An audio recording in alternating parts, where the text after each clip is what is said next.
There are mysteries in history that time itself seems never to have truly closed. Across vast stretches of ocean, where the horizon dissolves into the darkness of night, ships have been found silently drifting upon the water. Their sails were still filled with wind. Their cargo remained untouched. Sometimes, meals were still resting upon the tables, yet the entire crew had vanished without a trace. They came to be known as ghost ships. For centuries, stories of ghost ships have stirred both curiosity and bewilderment. They exist upon the delicate boundary between history and legend, between documented fact and the empty spaces that imagination tries to fill. What truly happened aboard those vessels? Why were they abandoned in the middle of the sea? And why do these mysteries continue to haunt our minds even today? Carl Gustav Jung once suggested that the deepest mysteries are often found not in the outer world, but within the human soul itself. Perhaps that is why ghost ships continue to fascinate us. For every abandoned vessel, adrift upon the open sea is more than a historical story. It is also a symbol of the unknown, of questions left unanswered, and of that profound ocean which Jung called the collective unconscious. Tonight, we will embark together on a very special voyage. We will explore 100 fascinating facts about the most famous ghost ships in history. From the legendary Mary Celeste and the myth-shrouded Flying Dutchman, to frozen wrecks trapped within the Arctic ice and disappearances that still puzzle researchers to this very day. So, find a comfortable position. Allow the sounds of the day to gradually settle into silence, and let your imagination drift upon the waves of history. If you enjoy stories that explore history, psychology, and the mysteries of human nature through the lens of Carl Jung, do not forget to subscribe to the channel and join us on future journeys. For now, dim the lights around you, relax your mind, and step aboard the ship. Out there, within the mist of ocean and time, the ghost ships are waiting to tell their stories. The age of discovering the world by sea. Tonight, before we enter the stories of great voyages, resilient navigators, and oceans that were once the most mysterious realms known to humanity, let us first imagine a world very different from the one we live in today. A world without airplanes, without satellites, without GPS, without digital maps, without flight routes connecting continents in only a few hours. Imagine that you are living 500 years ago. You stand upon a small harbor overlooking the sea. Before you stretches a deep blue horizon that seems to continue forever. You know that somewhere beyond those waters there are other lands, other civilizations, other languages, animals never before seen, mountains that have never been named. Yet you do not know where they are. No one knows for certain. Because at that time, most of the world remained a blank space upon the map, and the only path toward filling that emptiness was the sea. Today, when we look at a globe or open a map application on our phones, we often forget that knowing the shape of the world is actually a very recent achievement in human history. For most of civilization's existence, humanity knew only a small portion of the planet upon which it lived. Beyond familiar lands stretched vast spaces filled with speculation. Some places were believed to be home to sea monsters. Some were thought to mark the edge of the world itself. Others were covered by legends that no one could verify. And within that world, ships became one of the most remarkable tools humanity had ever created. Not merely a means of transportation, not merely a vehicle for trade, but a doorway into the unknown. Carl Gustav Jung believed that within every human being lives a deep longing to explore lands not yet known. He was not speaking only of places upon a map. He was also speaking of the landscapes within the soul, those unconscious territories we have not yet fully understood. In a sense, the ancient sailors and great explorers embodied the psychological archetype that Jung called the explorer. It is the image of the individual who dares to leave the safety of the harbor and venture where no one has gone before. And perhaps nowhere expresses that archetype more clearly than the sea. For the sea has always been a symbol of the unknown. It is no coincidence that in many cultures, the ocean appears in mythology as a primordial force, a realm that is both frightening and irresistible. A place capable of giving life, yet equally capable of swallowing everything whole. Jung was especially fascinated by the symbolism of water. In his studies, he observed that water frequently appears in dreams as an image of the unconscious. A lake symbolizes hidden emotional depths, a river symbolizes the flow of life, and the ocean symbolizes the collective unconscious, the deepest layer of the human psyche. Perhaps that is why the earliest voyages always carried a meaning far greater than simply finding a route. They represented an encounter between humanity and the unknown, a moment when curiosity triumphed over fear, a moment when a civilization chose to step beyond its own limits. But how were ancient sailors able to accomplish such a thing? How did they cross immense oceans without any modern technology? The answer lies in their extraordinary ability to observe nature. Today, we place our trust in electronic devices. A smartphone can tell us where we are with remarkable accuracy. Yet thousands of years ago, sailors had to learn how to read the world differently. They read the wind. They read the waves. They read the sky. They learned to recognize subtle signs that most of us no longer notice today.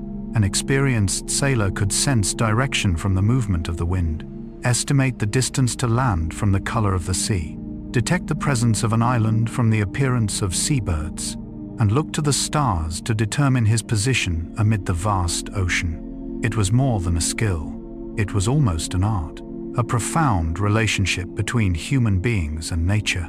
In many ancient civilizations, seafaring was never merely an occupation. It was regarded as a spiritual journey. For whenever a ship departed from harbor, no one knew with certainty whether it would ever return. Every voyage carried risk. Every horizon could lead to wonder or disaster. And it was this uncertainty that transformed the sea into one of the greatest stages in human history. In the darkness of moonless nights, when ships were guided only by distant stars, sailors learned to trust even the smallest signs. They looked to the sky not merely for direction. They also found within it a sense of connection, a feeling that even in the midst of an endless ocean, they remained part of a greater order. Perhaps that is something modern humanity occasionally loses. We know more. We travel faster. We connect more easily. Yet we rarely experience the wonder of discovery. Rarely do we gaze into the night sky and remember that the stars once served as maps for entire civilizations. And it was beneath those very stars that history's greatest journeys began. In the next chapter, we will meet the individuals who carried that dream of exploration farther than anyone before them. People who transformed humanity's understanding of the world. People who turned the ocean from a frightening boundary into a bridge connecting continents. And that story begins with the voyages that changed history forever. If most of human history is the story of people living near the places where they were born, then the age of discovery was one of the rare moments when humanity chose to step beyond its familiar horizon. It was an era when the oceans ceased to be a boundary. It became a doorway leading toward lands not yet named upon maps, toward civilizations that had never met, toward opportunities, conflicts, discoveries, and mistakes that would shape the world for centuries to come. One of the greatest symbols of that era was Ferdinand Magellan. Interestingly, Magellan himself did not complete the first circumnavigation of the globe. He was killed in the Philippines in 1521. Yet the voyage he initiated became the first journey around the earth in human history. When his expedition departed Spain in 1519, they did not know precisely what awaited them. There were no complete maps, no weather forecasts, no communication with home. Every day spent upon the sea was another step into the unknown. Imagine that feeling. Months passing without sight of land, not knowing whether a passage lay ahead, not knowing whether enough provisions remained for the return journey, not knowing what dangers might exist in waters never before recorded. This was not merely a geographical journey. It was an immense psychological challenge. Carl Jung believed that every human being hears an inner call, urging them to step beyond their comfort zone. He viewed it as part of the journey toward becoming one's true self. In mythology, that call often appears as the hero leaving home. In maritime history, it appears in ships sailing toward the horizon. Magellan and his sailors were not merely exploring the world. They were confronting humanity's most ancient fear, the fear of the unknown. And because they continued despite carrying that fear within them, the world changed. When the Victoria, the sole surviving vessel of the expedition, returned to Spain in 1522, humanity possessed, for the first time, clear proof that the world could indeed be circumnavigated by sea. It was not only a victory for navigation, it was a victory for curiosity, a victory for courage, a victory for the desire to understand. Yet the exploration of the world did not end there. 2 centuries later, another navigator continued expanding humanity's picture of the planet. His name was James Cook. If Magellan helped humanity understand how vast the world truly was, Cook helped humanity understand it with greater precision. His voyages extended across the Pacific Ocean, New Zealand, Australia, and many regions that had never before been carefully surveyed. What made Cook remarkable was not merely his ability to travel far, it was his ability to observe, to record, to transform vague territories into precise locations upon a map. Before Cook, many regions on maps resembled paintings created by imagination. After Cook, they began to become science. Coastlines were charted more accurately. Islands were positioned more precisely. Sea routes became more reliable. The world seemed smaller, not because it had become smaller, but because humanity understood it more deeply. There is something fascinating about the history of exploration. The more we understand the world, the more we realize how little we truly know. Every answer leads to another question. Every discovered land opens another horizon. This is true not only of geography, it is also true of psychology. Jung observed that the journey of self-discovery works in much the same way. The more we understand ourselves, the more we realize there are still unnamed territories within, emotions not yet understood, memories not yet explored, possibilities not yet awakened. Perhaps that is why the image of ships setting sail continues to move us so deeply. They reflect the inner journey that exists within each of us. Yet these voyages did more than expand knowledge. They transformed world history in ways far more profound. As sea routes connected Europe, Asia, Africa, and the Americas, humanity entered, for the first time, a truly global network. Goods began moving between continents. Spices from the East appeared upon European tables. Silver from the New World flowed into international markets. New crops traveled from one continent to another. People migrated on an unprecedented scale. Cultures encountered one another, exchanged ideas, influenced one another. Of course, that history was not made entirely of light. It also carried war, colonization, injustice, and painful chapters that we will explore later. Yet from a broad enough perspective, the earliest maritime routes transformed the world from a collection of separate regions into an interconnected network. For the first time in history, events occurring in one ocean could influence a distant continent. A storm, a ship, a new discovery, a new route. Any of these could alter the fate of millions. And that is precisely why the sea became one of the most important silent characters in human history. It carried more than goods. It carried ideas. It transported more than people. It transported civilization. It connected more than lands. It connected stories. When we look back upon the age of discovery today, it is easy to become captivated by the maps, the ships, and the newly discovered lands. Yet perhaps the most memorable aspect lies not in the places that were found, but in the spirit that inspired people to depart. That spirit still lives within each of us. It is the quiet call to understand something more, to take one step further, to see beyond the familiar horizon. For whether upon the ocean or within the soul, every journey of discovery begins with the same question: what awaits on the other side of what I already know? And it was that question that carried humanity to the sea, carried us into the next chapters of this story, where extraordinary navigators and great maritime civilizations would continue expanding not only the map of the world, but also the map of human imagination. The great navigators and maritime civilizations. If, in the previous chapter, we came to see the ocean as a pathway that opened the world, then tonight, let us take one step further. Let us meet the first people who truly learned how to converse with the sea, not through engines, not through satellites, not through computers, but through intuition, through observation, through knowledge passed from one generation to the next, and perhaps through a profound connection with nature that the modern world has, in some measure, forgotten. When we think of great navigators, our minds often turn immediately to names such as Magellan or James Cook. Yet the history of navigation began long before them. It began with peoples who lived on small islands scattered across the vast ocean, people whose lives were intertwined with the sea from the very moment they entered the world. Among them, perhaps no one has astonished modern scientists more than the Polynesians. Imagine a moonless night in the middle of the Pacific Ocean.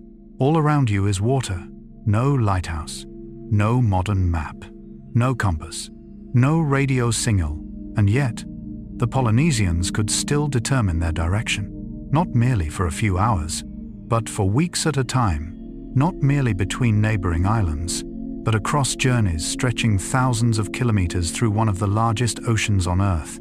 For centuries, Europeans believed such a feat was impossible. Some scholars even assumed that the islands of Polynesia had been discovered by accident. Modern research, however, has revealed the opposite. The Polynesians were master navigators. They possessed a system of knowledge so sophisticated that it continues to inspire admiration among researchers today. They learned to read the sky. They knew where each star rose, where it set, how it moved through the seasons. They memorized hundreds of stellar positions, not through books, but through memory. Yet even more remarkable is the fact that they did not only look upward, they also listened to the sea. Today, we often think of waves as simply waves, but for Polynesian navigators, every pattern carried meaning. A distant island could create subtle reflections in the movement of the water. An ocean current could reveal the presence of land. A flock of birds appearing near the end of the day could signal that a shoreline was nearby. To them, the sea was like a book, and they devoted their lives to learning how to read it. Carl Jung believed that ancient peoples perceived the world differently from how we perceive it today. They did not see themselves as separate from nature. They felt that they belonged to nature, that they were connected to it, that they lived within a vast web of symbols and signs. Perhaps when we look at the Polynesians, we can see that clearly. They did not seek to conquer the sea. They sought to cooperate with it. Rather than imposing their will upon nature, they learned to listen to what nature was saying. And it was precisely this attitude that enabled them to accomplish one of the greatest maritime achievements in history. If the Polynesians represent harmony with the ocean, then the Vikings embody another dimension of the human soul, the dimension of boldness, of adventure, of stepping into lands no one has ever known. When people think of Vikings, they often imagine warriors, axes, raids. But that is only part of the story. The Vikings were also exceptional navigators. They lived in Scandinavia, a region where the sea was almost the only natural path toward expanding their world. From the fjords of Norway, they embarked on long voyages, first to Iceland, then to Greenland, and eventually to Vinland, the land we now know as North America. This occurred around the year 1000 CE, nearly 5 centuries before Christopher Columbus undertook his famous voyage. That means the Vikings reached North America long before most of Europe even knew the continent existed. Pause for a moment and reflect upon that. Small wooden ships, simple sails, no modern maps, no navigational technology, and yet they crossed the North Atlantic, one of the harshest bodies of water in the world, not through luck, but through skill, through experience, and through extraordinary courage. In Jungian psychology, there is an archetype known as the hero. not the person who always triumphs, but the one who dares to leave the safety of the familiar and step into the unknown. The Vikings embodied this archetype vividly. They did not know what awaited beyond the ocean, yet they sailed anyway, not because success was guaranteed, but because they could not resist the call of the horizon. And perhaps this is something that has appeared again and again throughout human history. The greatest advances often begin when someone is willing to venture where no map yet exists, not only upon the sea, but in science, in art, in philosophy, and within the journey of self-discovery itself. For every genuine exploration begins with the same feeling, a deeply human feeling, that something still awaits discovery just beyond what is known. In the next chapter, we will continue this journey as we encounter other maritime civilizations, from the immense fleets of Zheng He in China to the Phoenician merchants and the vast trading networks of the Arab and Swahili worlds. These were people who transformed the ocean not merely into a route of exploration, but into a bridge connecting the civilizations of humanity. If the Polynesians taught us how to listen to the ocean, and the Vikings demonstrated the courage required to face an unknown horizon, then when we turn our gaze eastward, we encounter a very different image. No longer small vessels alone upon the sea, no longer groups searching for new lands, but enormous fleets carrying power, knowledge, and a vision of connection. This is the story of China during the Ming Dynasty. And at the center of that story stands a remarkable individual, Zheng He. In the early 15th century, while many parts of the world were still exploring nearby waters, Zheng He commanded one of the largest fleets ever assembled in history. Ancient records describe hundreds of ships sailing under his command. Some were said to be so large that historians still debate their true dimensions today. From the ports of China, his fleet sailed through Southeast Asia, across the Indian Ocean, to the Arabian Peninsula and the eastern coast of Africa. These were not merely voyages. They were meetings between civilizations. Gifts were exchanged. Envoys were welcomed. Diplomatic relationships were established. What is particularly fascinating is that Zheng He did not sail with conquest as his primary goal. He did not seek colonies in the manner of many maritime empires that followed. Instead, the sea became an instrument of influence, prestige, and connection. From a Jungian perspective, this reflects a different archetype, no longer the explorer, but the connector. Within every civilization, there are individuals and forces that seek to build bridges rather than walls. People who see distance not as separation, but as an opportunity for encounter. And the sea has always been the greatest bridge created by nature itself. When Zheng He's ships reached distant shores, they carried more than merchandise. They carried ideas, languages, customs, culture, and it is this reality that makes maritime history a history of exchange. Yet China was not the only civilization that understood this power. Thousands of years before Zheng He, another people emerged along the eastern shores of the Mediterranean, a people who did not build vast empires, who did not leave behind mighty armies, yet whose influence upon human history was profound: the Phoenicians. If any people deserve to be called the merchants of the ancient world, it is they. From coastal cities such as Tyre and Sidon, Phoenician ships sailed throughout the Mediterranean. They established trade routes stretching from the Middle East to North Africa, Spain, and many other regions. Yet their greatest legacy was not gold, not silver, not merchandise, but something far more invisible: the alphabet. The Phoenician writing system is regarded as one of the most important foundations of many later Western alphabets. This means that their ships carried more than products. They carried knowledge. They carried ways for human beings to record their thoughts. Sometimes the greatest revolutions do not arrive through war. They arrive through quiet ideas traveling along sea routes. Carl Jung believed that symbols possess the power to transcend all borders. A shared symbol can connect people who have never met. In a sense, the alphabet is precisely such a symbol.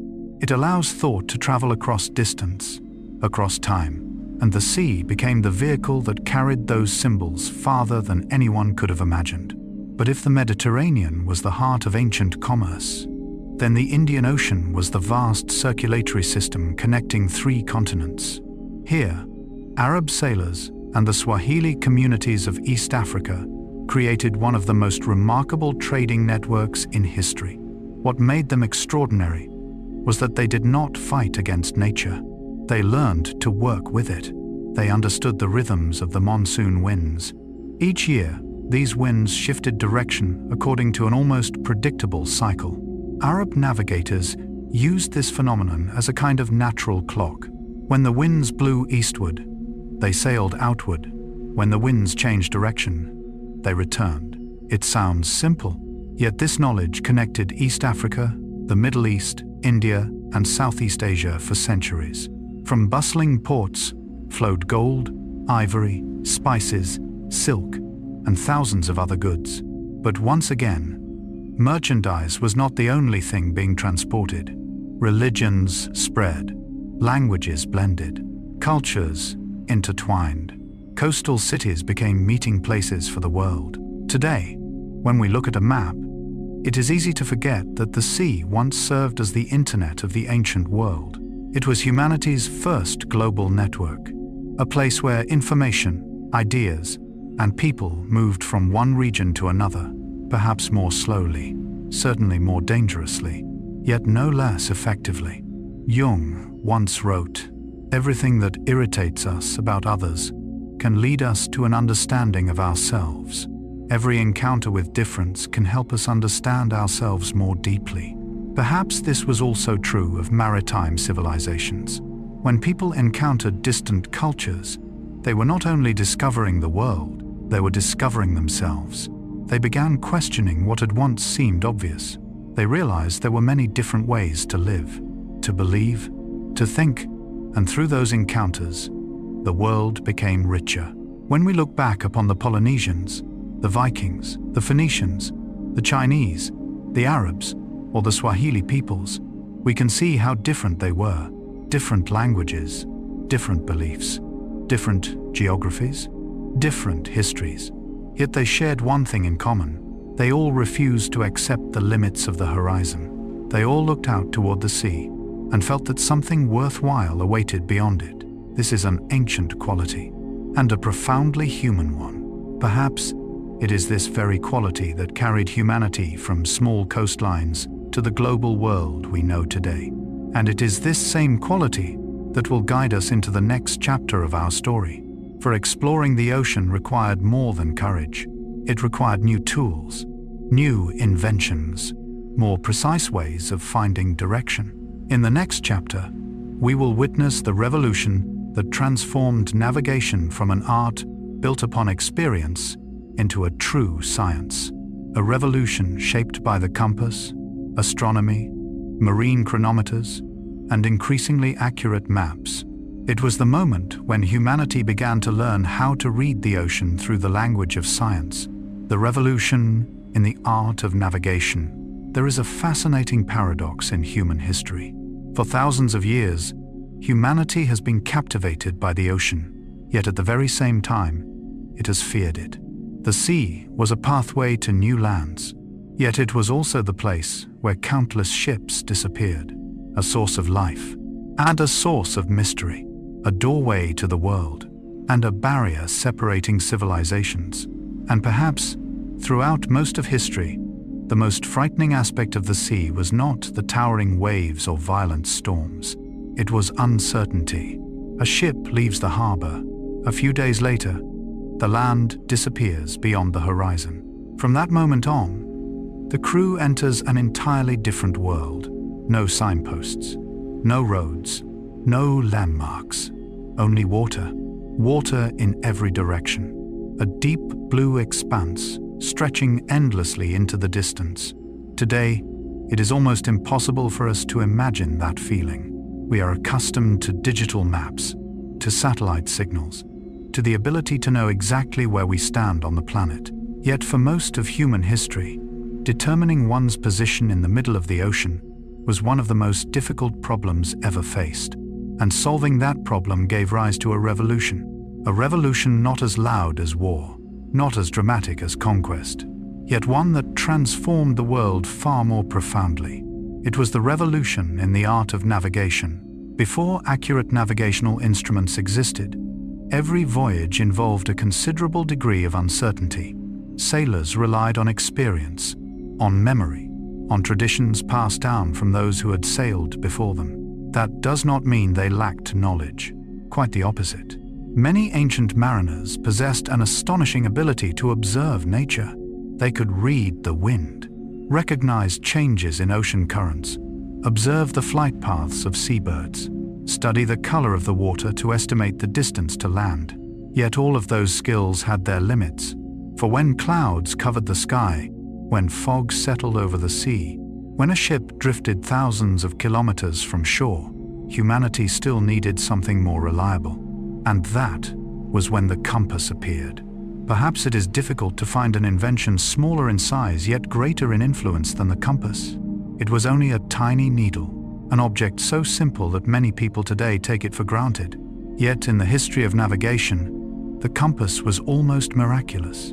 For the first time, human beings could determine direction even when they could not see the Sunday, could not see the stars, could not see land. That small needle always pointed in one direction, steady, constant, like a silent companion amid the open sea. As the compass came into widespread use, the world began to change. Longer sea routes became possible. More distant voyages became safer. Navigators no longer depended entirely upon memory and fortune. Carl Jung was deeply interested in the symbolism of direction. In many ancient cultures, finding one's direction was not merely a physical act, it was also a spiritual one, an act of discovering one's path in the world. In a sense, the compass did more than transform navigation. It became a symbol of something profoundly human, the longing to find direction amidst uncertainty. Perhaps that is why the image of the compass appears in so many stories, myths, and dreams. Because at some point in life, each of us has felt like a ship upon the sea, uncertain, unsure of which way to go, unable to see the shore. And in those moments, we too search for a compass of our own. Yet determining direction was only the first step. Knowing where north lies does not mean knowing where you are. That was a far more difficult challenge, and it was this challenge that led navigators toward the sky. For thousands of years, the stars were more than points of light in the night. They were maps, they were clocks, they were instruments of navigation. This was where devices such as the astrolabe and the cross staff began to play a crucial role. At first glance, they seemed simple. A few wooden pieces, a few graduated scales, yet their power lay in their ability to connect humanity with the cosmos. By measuring the angle of the sun or the stars relative to the horizon, sailors could estimate their position. For the first time, the ocean began to be measured through mathematics. It was a revolutionary moment, for long before that, the sea had been understood primarily through intuition. Now, it began to be understood through numbers. Something curious has occurred throughout the history of science. Whenever humanity learns how to measure something, the world seems a little less frightening. Not because the world itself changes, but because we understand it more deeply. And perhaps the same thing happens within the human psyche. Jung believed that whatever remains unconscious often gives rise to anxiety. Darkness is always more frightening when we do not know what lies within it. But once a light is illuminated, fear begins to diminish. In a similar way, astronomical instruments lit the first lights upon the ocean. The sea was no longer entirely the realm of legend. It began to become the subject of science, a world that could be understood, recorded, and explored systematically. And this was only the beginning, for ahead lay an even greater mystery, a question that troubled scientists for centuries. How could one know precisely where they were along the east-west axis of the ocean? A question that sounds deceptively simple, yet it led to one of the most important inventions in human history. For centuries, sailors had learned how to determine latitude. They could look to the sky, measure the position of the Sunday, observe the North Star, and estimate their distance from the equator. Yet one problem continued to send countless ships astray. A challenge many people of the era called the longitude problem. Put simply, sailors could determine how far north or south they were, but it was exceedingly difficult to know how far east or west they had traveled. Today, that may sound strange. We simply glance at a phone and our location appears in an instant. But during the 17th and 18th centuries, even a small error in determining longitude could place a ship hundreds of kilometers off course. It could strike hidden reefs, run aground, or vanish forever. The problem became so serious that governments offered enormous rewards to anyone who could solve it. And eventually, the answer came from a clockmaker. His name was John Harrison. At first glance, Harrison did not resemble an explorer. He was not an admiral, not an astronomer, not a nobleman. He was simply a man who spent much of his life surrounded by tiny gears. Yet history is often changed by people like him. People who work quietly and patiently. People who discover solutions where others see none. What Harrison understood was that longitude was fundamentally a problem of time. If a sailor knew the exact time at the port of departure and compared it with the local time at sea, he could calculate his east-west position. It sounds simple, but at that time, clocks could not keep accurate time aboard a ship. Humidity, temperature, the movement of the waves. All of these factors distorted timekeeping. Harrison spent decades building clocks that became increasingly precise. Eventually, he created an instrument capable of keeping nearly perfect time in the middle of the ocean. It was called the marine chronometer, the maritime clock, a small invention, yet one that saved countless lives and changed the course of world history. There is something deeply beautiful about this story. A clock, an object small enough to rest in the palm of a hand, yet capable of helping humanity cross entire oceans. Carl Jung once wrote, "Who looks outside dreams, who looks inside awakes." John Harrison did both. He looked deeply into a problem that others believed impossible to solve, and in doing so, he opened new horizons for millions of people. Perhaps this is also how every great discovery begins. Not with power, but with patience.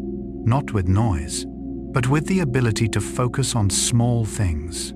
As the compass, astronomy, and the marine chronometer came together, the ocean began to change.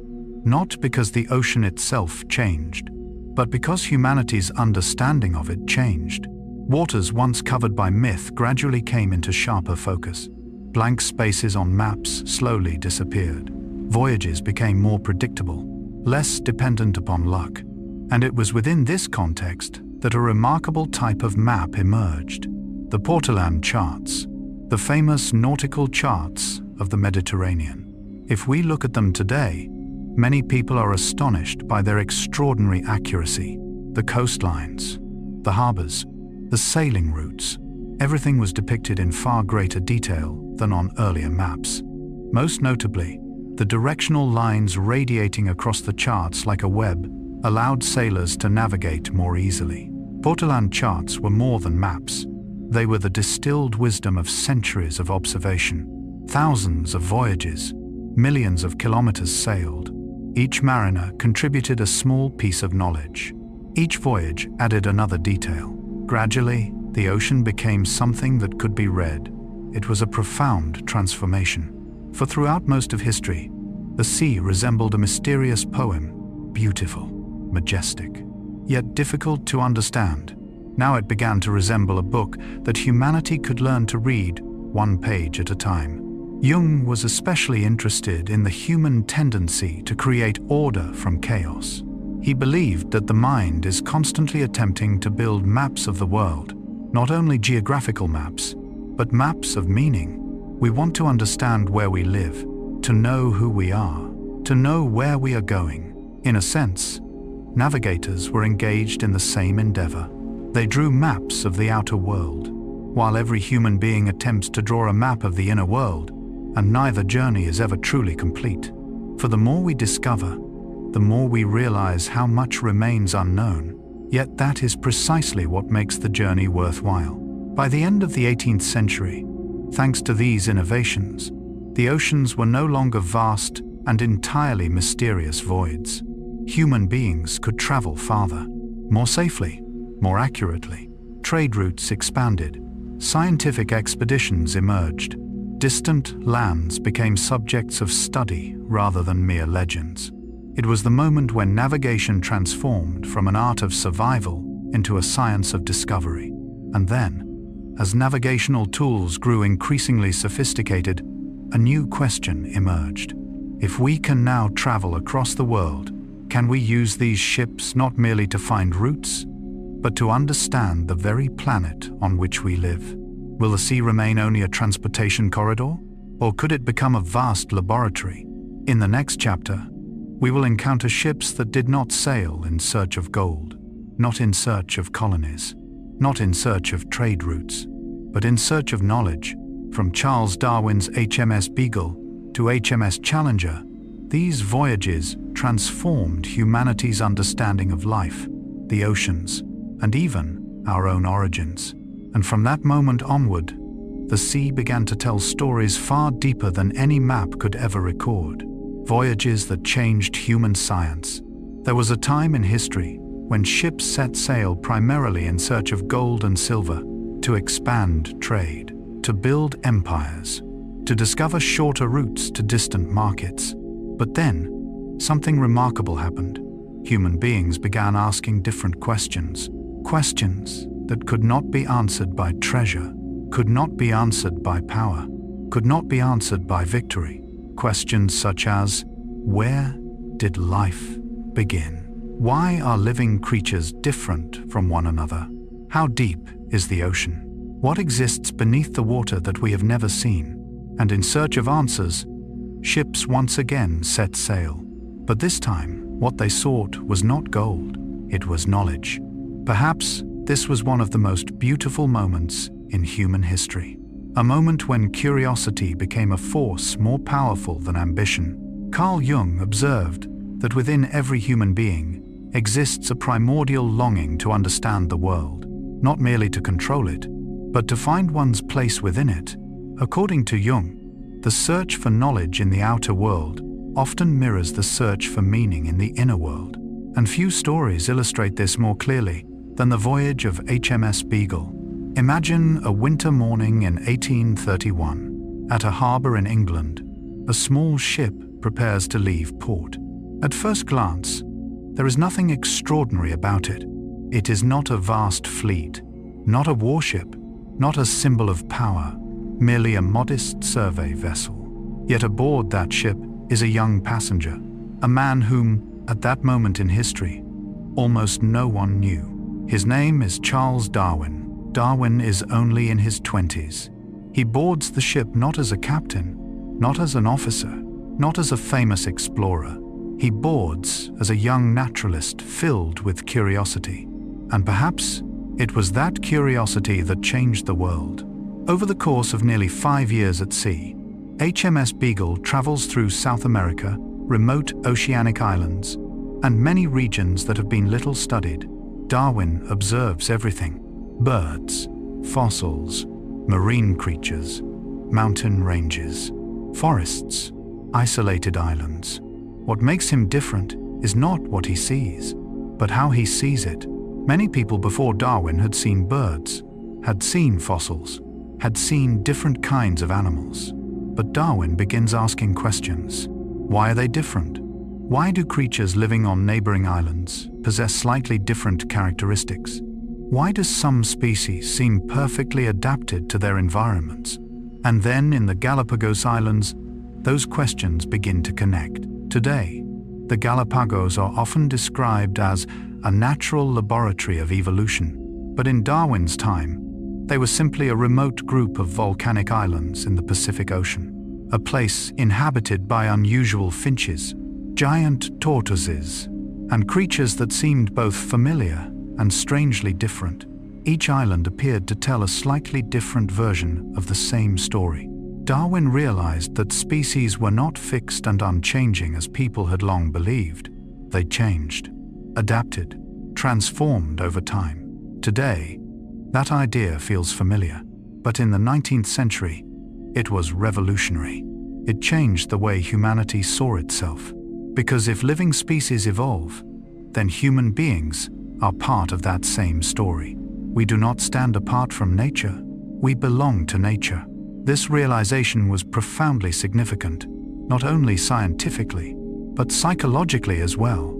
Years later, Jung would repeatedly emphasize that human beings often forget their deep connection with the natural world. We build cities, create technologies, construct increasingly complex systems, and sometimes begin to imagine that we are separate from the rest of life. But Darwin's discoveries reminded us of the opposite, that we are a chapter in Earth's story, a story billions of years long, a small branch on the vast tree of life.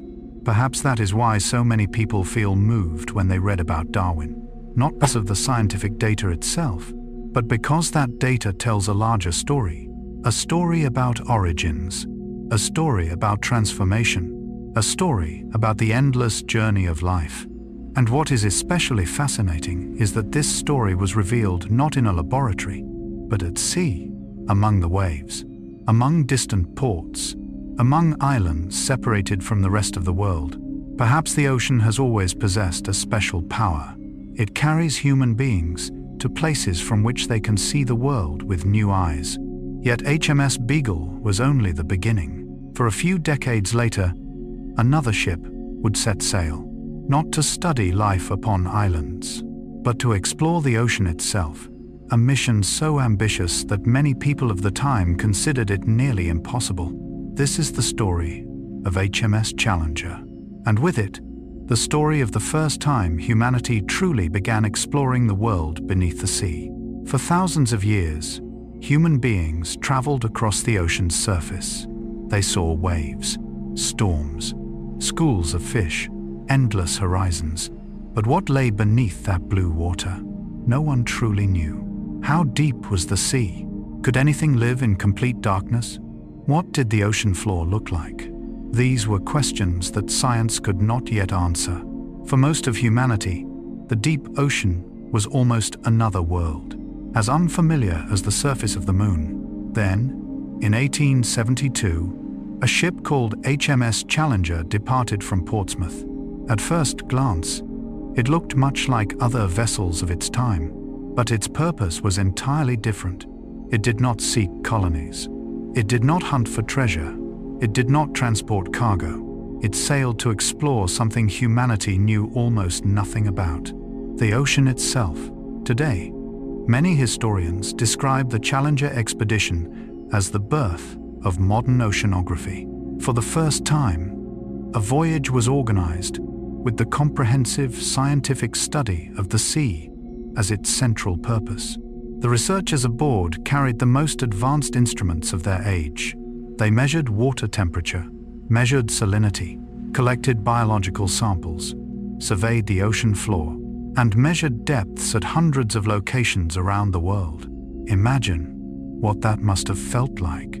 Each time they lowered a sounding line into the ocean, it was as though they were sending a question into the darkness and waiting to see whether the sea would answer.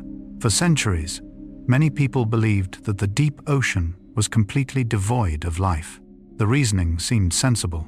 No sunlight, crushing pressure, freezing temperatures, conditions that appeared impossible for life to endure. But Challenger began telling a different story. As samples were brought up from great depths, scientists were astonished. There were living organisms down there. There was life. There were strange forms, unlike anything previously seen. These discoveries did more than add to human knowledge. They transformed the way people thought about life itself. Once again, the ocean reminded humanity that the world is far larger than our imagination. Carl Jung once wrote, "The least of things with a meaning is worth more in life than the greatest of things without it." Sometimes, a tiny creature lifted from the depths of the ocean carries greater significance than any treasure ever discovered, because it changes perception. And every time perception changes, the world changes with it. Challenger did more than discover new species. It began creating the first portrait of the global ocean. Scientists realized that the ocean is not a motionless body of water. It is a living system. Temperature changes with depth. Currents transport heat around the planet. The chemistry of seawater influences climate. Everything is connected. Today, that may seem obvious, but in the late 19th century, it represented a revolution in thought. Humanity began to understand that the ocean was not merely the empty space between continents. It was an essential part of Earth's system: air, water, climate, life, all woven together within a vast network. Interestingly, Jung viewed the human mind in a similar way. He did not see people as collections of separate parts. He saw a system, consciousness connected to the unconscious, memory connected to emotion, personal experiences connected to the ancient symbols of the collective unconscious. The more scientists studied the ocean, the more they realized that everything was interconnected. The more Jung studied the mind, the more he arrived at the same conclusion. Perhaps that is not a coincidence, for the ocean has long been one of the most powerful symbols of the unconscious. In many cultures, the sea represents the unknown, the hidden, the profound, that which exists beneath the surface, and the same is true of the human soul. We usually see only what is visible: thoughts, words, actions, but beneath them lie much deeper layers: forgotten memories, dreams, fears, longings, ancient symbols. Jung called this realm the unconscious. Oceanographers call its counterpart in nature the deep sea. Both share something in common. The deeper one goes, the less light there is. The deeper one goes, the greater the mystery. And the deeper one goes, the more likely one is to discover something that completely transforms previous understanding. Perhaps that is why scientific expeditions possess such a special beauty. They do not merely seek data. They seek truth, not convenient truth, but genuine truth, even when that truth requires us to change the way we see the world. Darwin did that for life. Challenger did that for the ocean. Both began with the same thing: curiosity. Not ambition, not power, not conquest, but pure curiosity. A desire to understand, a desire to learn, a desire to ask questions. It is one of humanity's most beautiful qualities, and perhaps it is also why scientific voyages continue to move us so deeply, because within them, we see the noblest version of ourselves. A small species, living on a small planet, yet never ceasing to seek understanding, to understand the universe, to understand life, to understand ourselves. By the end of the 19th century, after Darwin and Challenger, the role of the ocean had changed. It was no longer merely a route connecting continents, no longer simply a space for commerce or war. It had become a vast laboratory, an archive of Earth's history, a great scientific book waiting to be read. And as scientists began reading that book more carefully, they realized something astonishing. The planet's greatest secrets do not lie upon the land. They lie upon the ocean floor, where immense mountain ranges, dark abysses, and landscapes never before seen continue to exist in silence. In the next chapter, we will leave the ocean's surface and descend deeper, down into places where sunlight can never reach, down into depths once thought inaccessible. And there, humanity will discover a world stranger than any legend ever told. Exploring the ocean floor, there is something fascinating about human beings.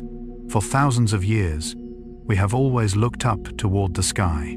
We have observed the stars, followed the moon, dreamed of distant planets, and eventually, we set foot upon the moon itself. Yet while our gaze was directed upward, another world quietly existed beneath us, a world of darkness, of cold, of mystery, and for centuries, a realm that lay almost entirely beyond human understanding. That world was the ocean floor. If you stand beside the sea on a calm day, it is difficult to imagine what exists beneath those gentle blue waters. The waves seem familiar, The sunlight dances upon the surface. Everything appears peaceful. Yet beneath that layer of water lies a realm so vast that it exceeded human imagination for most of history. For thousands of years, many civilizations believed that the seafloor was relatively simple, a great, flat plain stretching beneath the water. Or at least, nothing particularly remarkable. After all, how could they have known otherwise? No one could see down there. No one could travel there. No one could return with answers. And like every unexplored territory in human history, that absence of knowledge was quickly filled with legends. Sea monsters, bottomless abysses, sunken kingdoms, strange creatures dwelling in eternal darkness. Human beings have always done this. When we do not know, we imagine. Carl Jung observed that the mind naturally fills empty spaces with symbols. The unknown often becomes the dwelling place of the most powerful images within the unconscious. Perhaps that is why the deep ocean appears so often in mythology, not merely as a location, but as a symbol of mystery, of hidden truths, of realities that exist beyond ordinary awareness. In Jungian psychology, the ocean often represents the collective unconscious. If the surface of the sea symbolizes consciousness, the part of ourselves we can see and understand, then the depths below resemble the unconscious, darker, deeper, less explored, yet infinitely richer. Perhaps that is why the exploration of the ocean floor is more than a scientific achievement. It is also a psychological journey, a descent beneath the surface, into places where light gradually fades, into regions where the unknown patiently waits to be discovered. Throughout the 19th century, scientists began to suspect that the ocean floor was far more complex than anyone had imagined.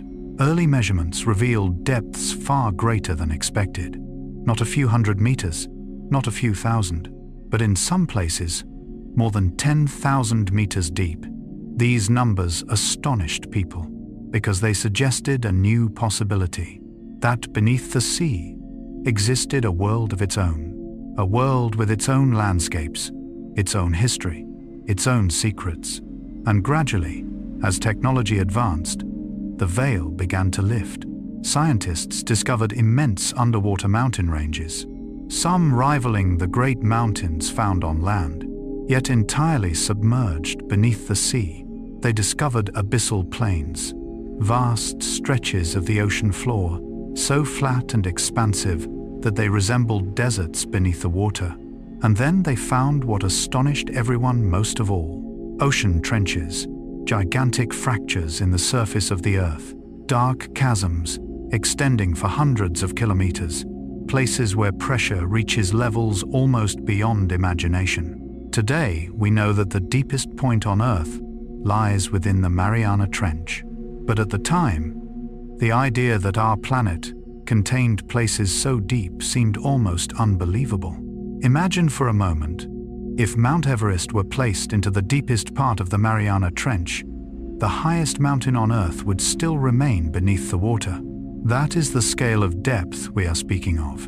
And what is truly remarkable is that these landscapes had always been there, for millions of years, beneath humanity's feet, yet unseen. This brings to mind one of Jung's most important insights. He believed that much of what influences our lives exists outside conscious awareness. It exists, it acts, it shapes us, even when we do not realize it. Just like the submerged mountain ranges hidden beneath the ocean, they remain there whether anyone sees them or not. The unconscious is much the same. It exists whether we are aware of it or not. And sometimes, the most important discoveries occur when we find the courage to look downward, to go deeper, to explore what lies beneath the surface. But how could human beings truly see that hidden world? How could we descend into places where sunlight never reaches?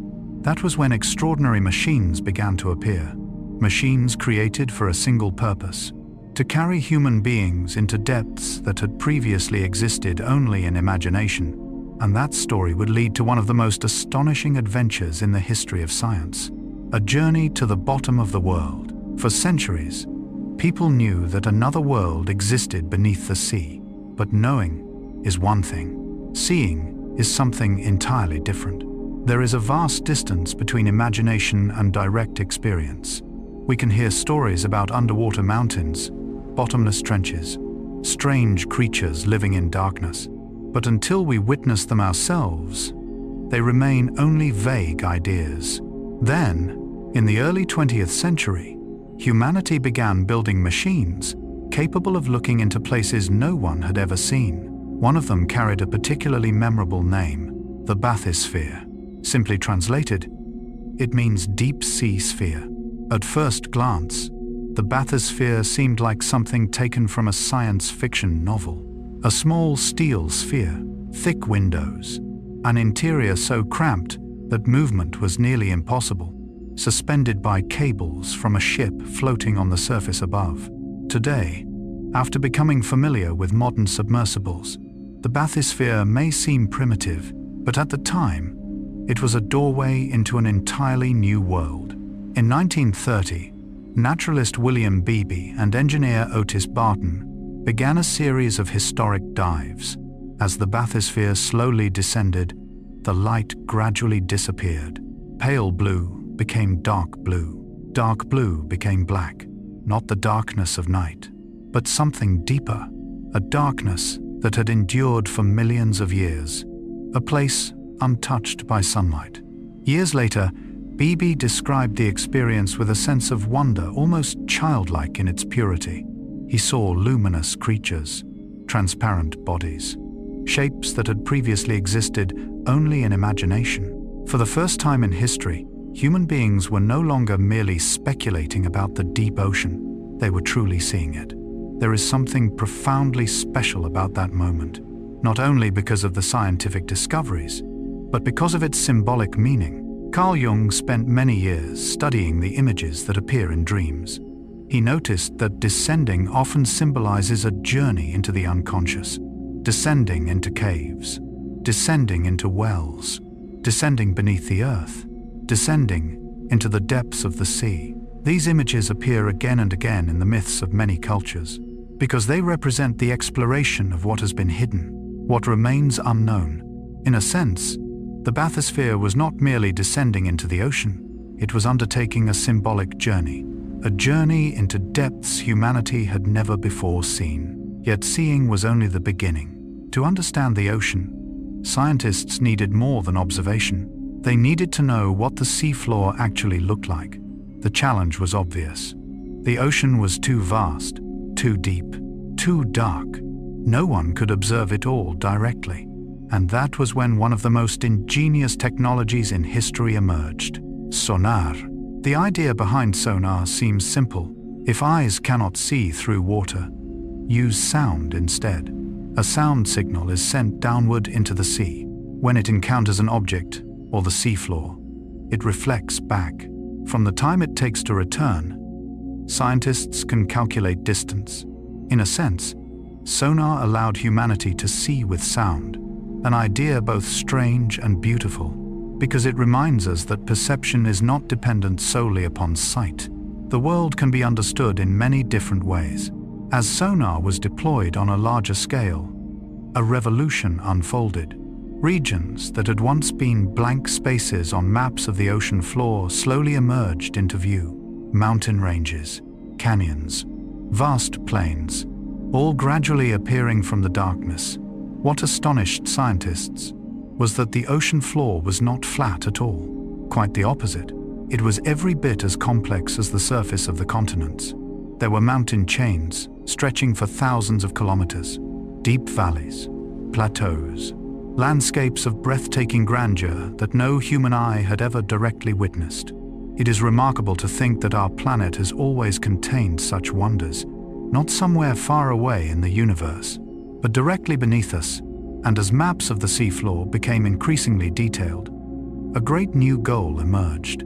Could human beings reach the deepest place on Earth? It was a challenge that seemed almost impossible. The pressure at such depths was powerful enough to crush most machines. Many believed the attempt could never succeed. Yet history is often written by those who refuse to accept limitations too easily. On the 23rd of January 1960, a submersible named Trieste began its historic descent. Inside were Jacques Piccard and Don Walsh.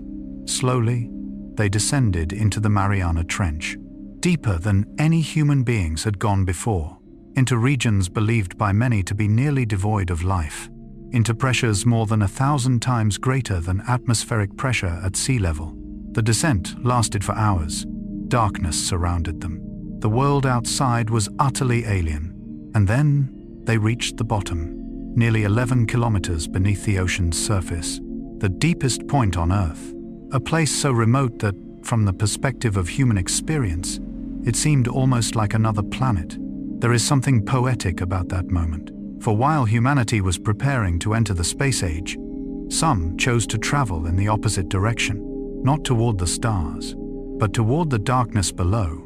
Jung once wrote, "One does not become enlightened by imagining figures of light, but by making the darkness conscious." Perhaps those words have rarely been more fitting. For the history of deep-sea exploration is the history of bringing light into darkness, not to conquer it, but to understand it, not to eliminate mystery, but to enter into a dialogue with it. And the remarkable truth is that every time humanity descends deeper, the ocean reveals new stories. Stories that remind us that this planet is more complex than we imagined, that life is more resilient than we imagined, and that human curiosity is greater than we imagined. When we look back at the bathysphere, sonar, and Trieste, we see more than technology. We see symbols of a uniquely human quality, the desire to explore, the desire to move beyond present limits, the desire to look where no one has looked before. Perhaps that is what makes us who we are, not because we always have the answers, but because we continue asking questions. And those questions will lead us into the next chapter. For as scientists began mapping the ocean floor, they realized that those submerged mountains and deep trenches were more than landscapes. They were clues that could help decode the history of Earth itself, a history spanning billions of years, hidden beneath the sea, waiting to be told. Exploring geology and the origins of Earth. There are discoveries in history that begin with one question and end with an entirely different answer. Human beings set out searching for one thing, only to uncover something far greater. The story of the ocean floor in the 20th century is one such example. At first, scientists simply wanted to map the deep sea. They wanted to know what the ocean floor looked like, to measure its depths, to understand what existed beneath the blue waters that cover more than 70% of our planet's surface. But the more they studied it, the more they realized that the seafloor was not merely a landscape, it was a book. An ancient book recording the movements and history of the Earth itself. And the remarkable thing is that for thousands of years, that book had rested quietly beneath humanity's feet. No one simply knew how to read it. If we travel back to the beginning of the 20th century, most geologists believed that the continents were essentially fixed. Africa was there, Europe was there, the Americas were there, and they had always been there. The idea seemed reasonable. After all, when we look at a map, everything appears stable. The mountains remain where they are. The seas remain where they are. The continents remain where they are. Human life is simply too brief to perceive changes that unfold over millions of years. But sometimes, the things that appear most stable are quietly moving, so slowly that we fail to notice. Carl Jung observed something similar in psychological life. The deepest transformations rarely happen in a single day. They do not arrive with noise. They do not flash like lightning. They unfold quietly, little by little, over many years, until one day we look back and realize we have changed. Perhaps the Earth is much the same. Its surface appears still, yet deep within, it is always moving, always transforming, always renewing itself. One of the first people to challenge the traditional view was Alfred Wegener. In 1912, he proposed a bold idea, that the continents had once been joined together and had gradually drifted apart. Today, We know this as the theory of continental drift, but at the time, many scientists rejected it. The reason was simple.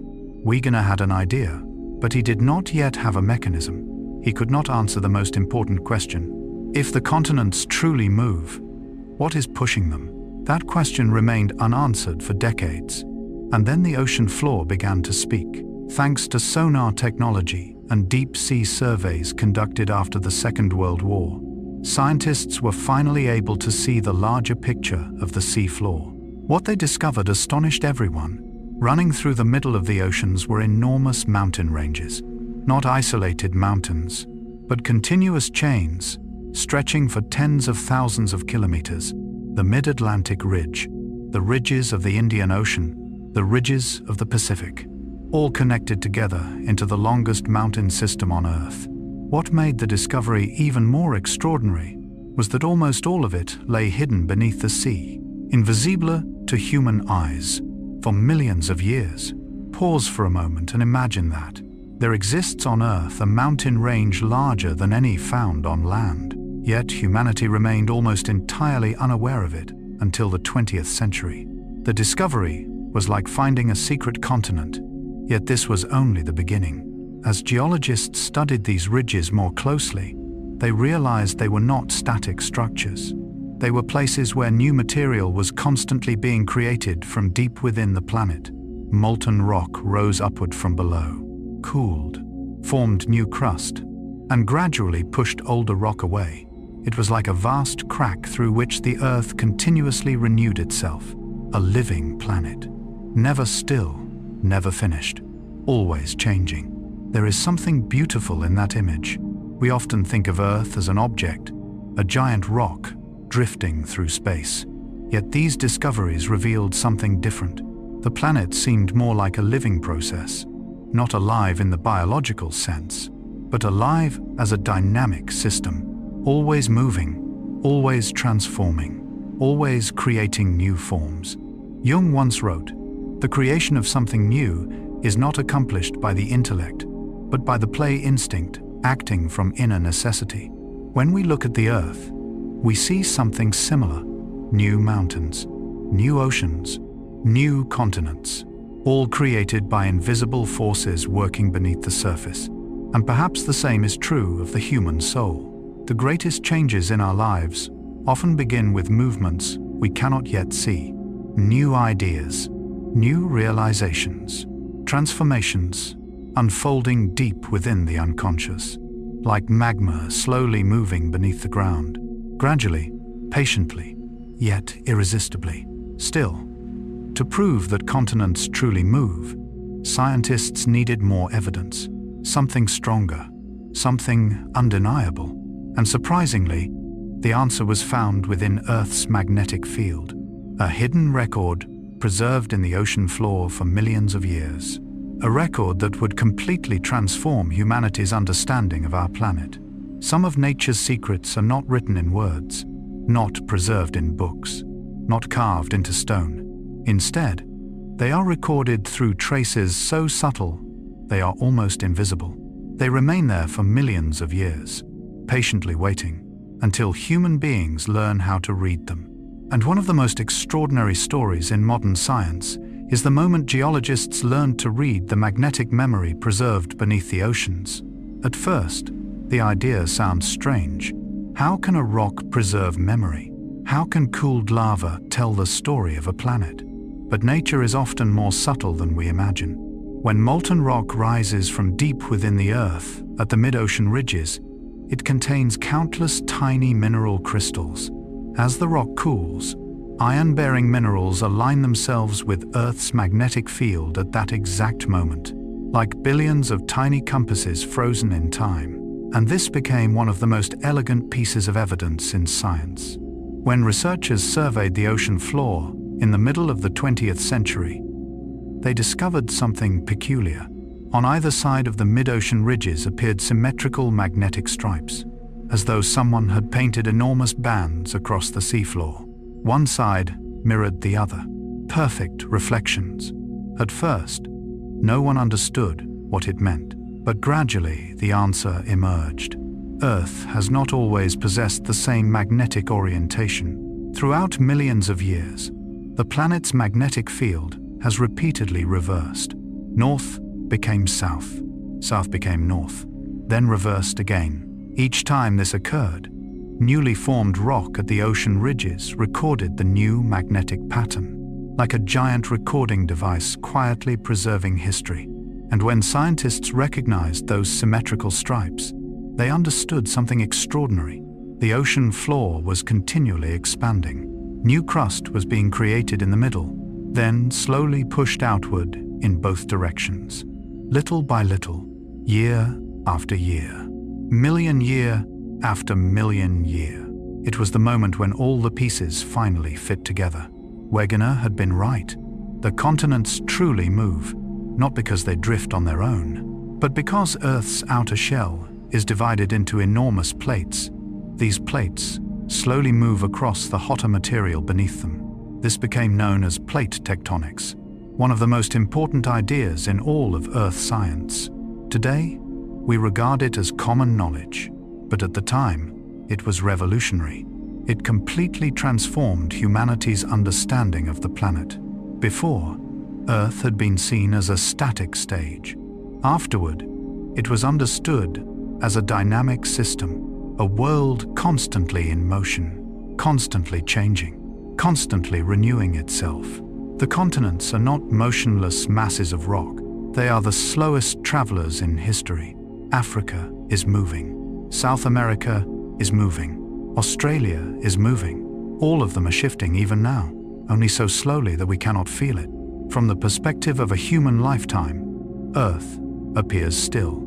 But from the perspective of millions of years, the entire planet resembles an immense dance. Continents separate, collide, merge, and separate again. Oceans open, mountain ranges rise, land disappears, an endless cycle of creation and transformation. Jung was especially interested in processes that unfold slowly yet profoundly. He observed that the human psyche does not grow through sudden leaps. It develops little by little, through experience, through crisis, through seemingly small moments. Then one day, we look back and realize we are no longer the same person we once were. Earth is much the same. No one watches a continent move in a single afternoon. Yet millions of years later, the world has completely changed. Perhaps this is one of the gentle lessons geology offers us. The deepest transformations rarely happen through noise. They happen through patience, quietly, persistently, without ceasing. Jung once wrote, "Life really does begin at 40. Up until then, you are just doing research." Though humorous, the statement reflects a deeper truth. Growth is a process, not an event. Just as mountains are formed not in a moment, but through millions of years of movement. What made the discovery of plate tectonics so extraordinary was not merely that it explained continental motion, it explained so much more. Earthquakes, volcanoes, mountain formation, the expansion of the oceans, the distribution of fossils. Things that once seemed unrelated suddenly became part of a single story.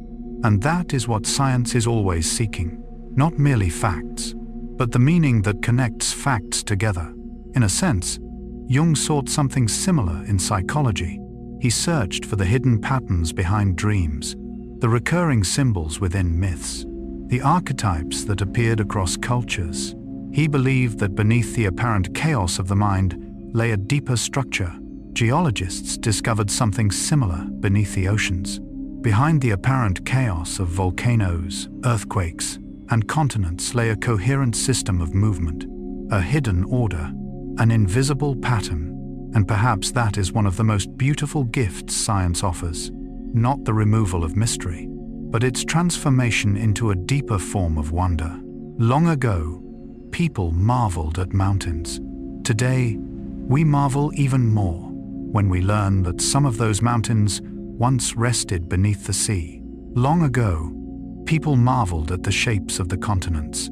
Today, we marvel even more when we learn that they were once part of a single, ancient supercontinent. Understanding does not make the world less magical. It makes the world magical in a different way. As this chapter comes to a close, we are left with a fascinating realization. Human beings descended into the ocean to understand the sea. Yet in the end, they discovered how the entire planet moves. Sometimes the greatest answers appear while we are pursuing an entirely different question, and that is the beauty of exploration. Yet the story is not finished. For as scientists continued exploring the deepest parts of the oceans, they discovered something even more astonishing. In the darkest places, farthest from sunlight, where life seemed impossible, there existed ecosystems more strange and abundant than anyone could have imagined. A discovery that would force humanity to reconsider the very origins of life on Earth, and perhaps even the possibility of life existing elsewhere in the universe. Discovering life in the darkness. There was a belief that endured for a very long time in the history of science. A belief so self-evident that few people ever thought to question it. That all life on Earth ultimately begins with sunlight. Forests absorb its rays. Grasslands flourish beneath its warmth. Even the oceans are nourished by microscopic organisms living near the surface, where light can still reach.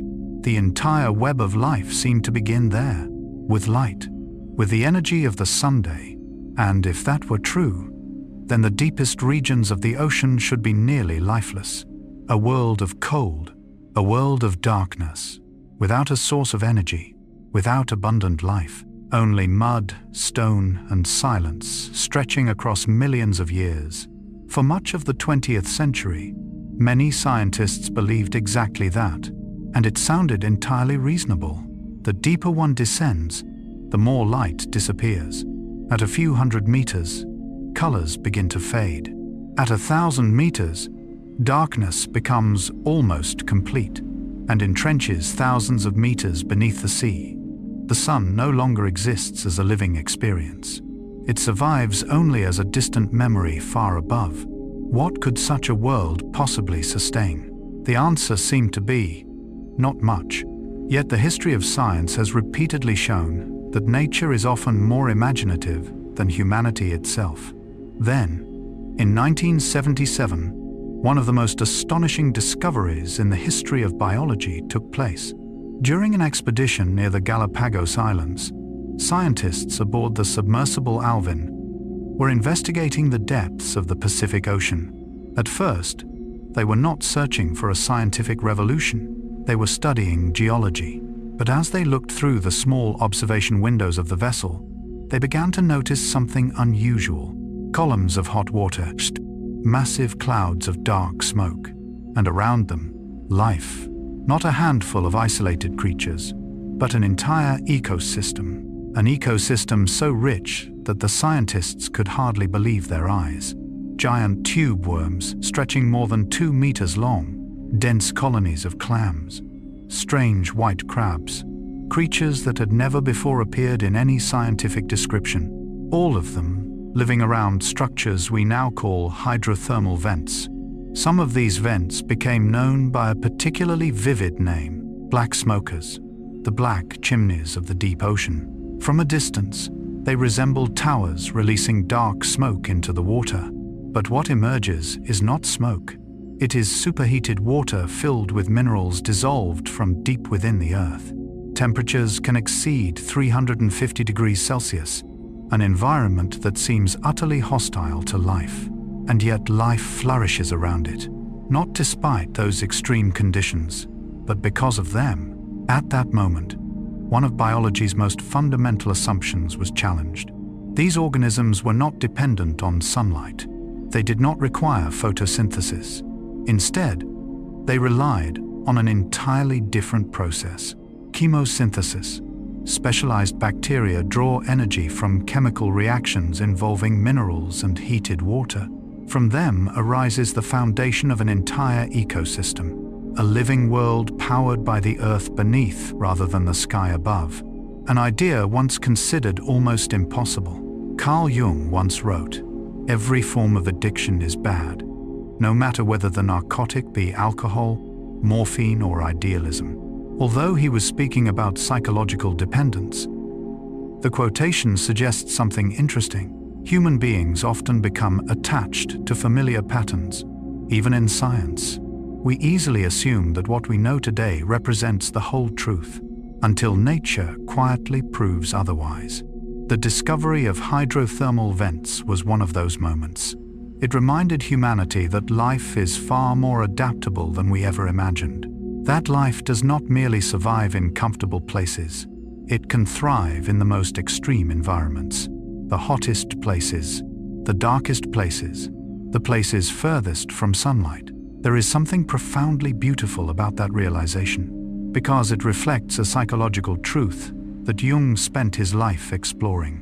Sometimes the most valuable things do not emerge from the light. They emerge from the darkness, from neglected places, from unexplored regions of the soul. Just as scientists descended into the depths of the ocean and discovered life, every human being can descend into the depths within and discover possibilities never before recognized. Unused strengths, hidden capacities, sources of inner energy, quietly waiting beneath the surface. Yet the discovery of 1977 was only the beginning, because what hydrothermal vents revealed did not merely transform our understanding of the oceans. They opened a far larger question. If life can exist without sunlight, could life exist elsewhere as well?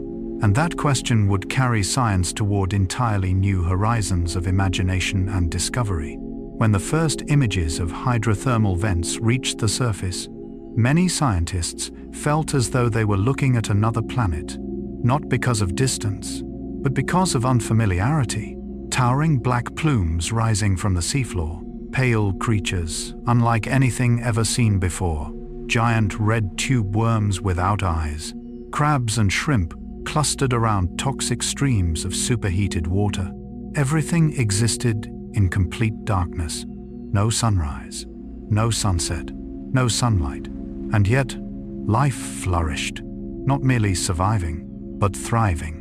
Perhaps the most astonishing fact was not that these creatures could live there, but that they formed a complete ecosystem. Chemosynthetic bacteria occupied the base of the food chain. They nourished larger organisms, which in turn sustained others. A complex network, a complete community. An entire world, operating silently on the ocean floor for millions of years before humanity became aware of its existence. This led many scientists toward a more daring possibility. If life can survive here, could it have begun here? For decades, the origin of life has remained one of science's greatest mysteries. How did lifeless molecules become living systems? How did matter become organisms? How did chemistry become biology? No complete answer exists. Yet hydrothermal vents opened an intriguing possibility. Perhaps billions of years ago, similar environments supplied the energy for the first chemical reactions that eventually led to life. Places where hot water, minerals, hydrogen, carbon, and countless other elements came together under extraordinary conditions. Like a vast natural laboratory, a primordial cradle of life. Today, this hypothesis is still being investigated. It is not the final answer, but it has profoundly changed the way scientists think about our origins. Perhaps life did not begin beneath gentle sunlight. Perhaps it began in darkness, not on the surface, but in the depths, not where conditions were easy, but where they were most extreme. Jung would likely have found this idea fascinating. Throughout his work, he repeatedly emphasized one central insight. Psychological growth rarely begins in the light. It begins in darkness, not from what we already understand, but from what we do not. Not from consciousness, but from the unconscious. Jung wrote, "One does not become enlightened by imagining figures of light, but by making the darkness conscious." Those words seem to echo through the story of the deep sea, for it was the darkest places on Earth that revealed new truths about life. The story was told not by light, but by darkness, not by the familiar, but by the unknown. Perhaps this pattern appears at many levels of reality. In science, in history, in psychology, The most important discoveries often lie beyond the circle of light where we habitually look, and from the depths of the ocean, scientific imagination began reaching even farther, beyond Earth, beyond the oceans, beyond our own world. If life can exist without sunlight, then what prevents it from existing elsewhere in the solar system? Suddenly, astronomers began looking at icy moons with new eyes. Europa, a moon of Jupiter. Beneath its thick shell of ice may lie a global ocean, an ocean deeper than all of Earth's oceans combined. Enceladus, a moon of Saturn, where enormous geysers erupt through frozen cracks, carrying signs of liquid water and organic compounds. These worlds do not receive sunlight the way Earth does, but they possess water, internal heat, chemical energy, and suddenly, hydrothermal vents on Earth became something greater than a geological discovery. They became a model for the possibility of life elsewhere in the universe. Perhaps beneath Europa's ice, similar ecosystems exist.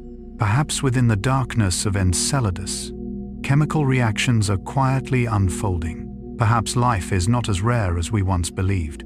Perhaps the universe is far more creative than human imagination. And it is remarkable to realize that all these possibilities began at the bottom of the sea, not with telescopes, not with spacecraft, but with a descent into darkness. That is something that often happens in the history of knowledge. The deeper we travel into one field, the more doors open into others. Oceanography leads to biology. Biology leads to geology. Geology leads to astronomy. And eventually, everything circles back to an ancient question.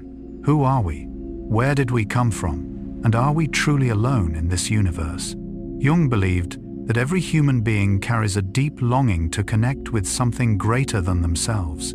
Some find it in religion, some in art, some in love, and some in science. When researchers looked at the creatures surrounding the black smokers, they saw more than data. They saw a story of adaptation, of resilience, of life's determination to find a way, even under conditions that seem impossible. Perhaps that is why this discovery touches something deep within us. Because it is not merely a story about bacteria or giant tube worms, it is a story about hope, about survival, about the power of life itself. In the deepest darkness of the ocean, life still blooms. In the most difficult chapters of life, human beings can still grow, and in the deepest regions of the unconscious, new possibilities still wait to be discovered. Perhaps that is the most beautiful lesson the deep sea offers. Darkness is not always where things end. Sometimes, it is where everything begins. As this chapter closes, we leave the hydrothermal vents and the abyssal darkness with a new perspective. The ocean is no longer merely a body of water covering our planet. It is an archive of history, a cradle that may have nurtured life itself, a mirror reflecting humanity's deepest questions. Yet the sea preserves more than stories of science. It also preserves stories about people, about ambition, about power, about greed, about tragedies and mistakes that helped shape the modern world. And that will be our next journey, a journey into the darkest chapters of maritime history, discovering life in the darkness. For a very long time, science was built upon a seemingly obvious assumption, an assumption so intuitive that few people ever questioned it, that all life on Earth ultimately traces its origins back to sunlight. Forests flourish beneath it. Grasslands grow because of it. Even the oceans are sustained by microscopic organisms drifting near the surface, where sunlight can still penetrate. The entire web of life appeared to begin there, with light, with the energy of the Sunday. And if that were true, then the deepest parts of the ocean should have been almost lifeless, a realm of cold, a realm of darkness, without energy, without abundance, without anything but mud, rock, and silence, stretching across millions of years. For much of the 20th century, many scientists believed exactly that. The idea seemed perfectly reasonable. The deeper one descends into the ocean, the more light disappears. At a few hundred meters, colors begin to fade. At 1,000 meters, darkness becomes nearly absolute. And in the great trenches thousands of meters beneath the sea, the sun no longer exists as a physical reality, only as a distant memory far above. What could possibly survive in such a place? The answer seemed obvious: very little. Yet the history of science repeatedly reminds us that nature is often more imaginative than humanity itself.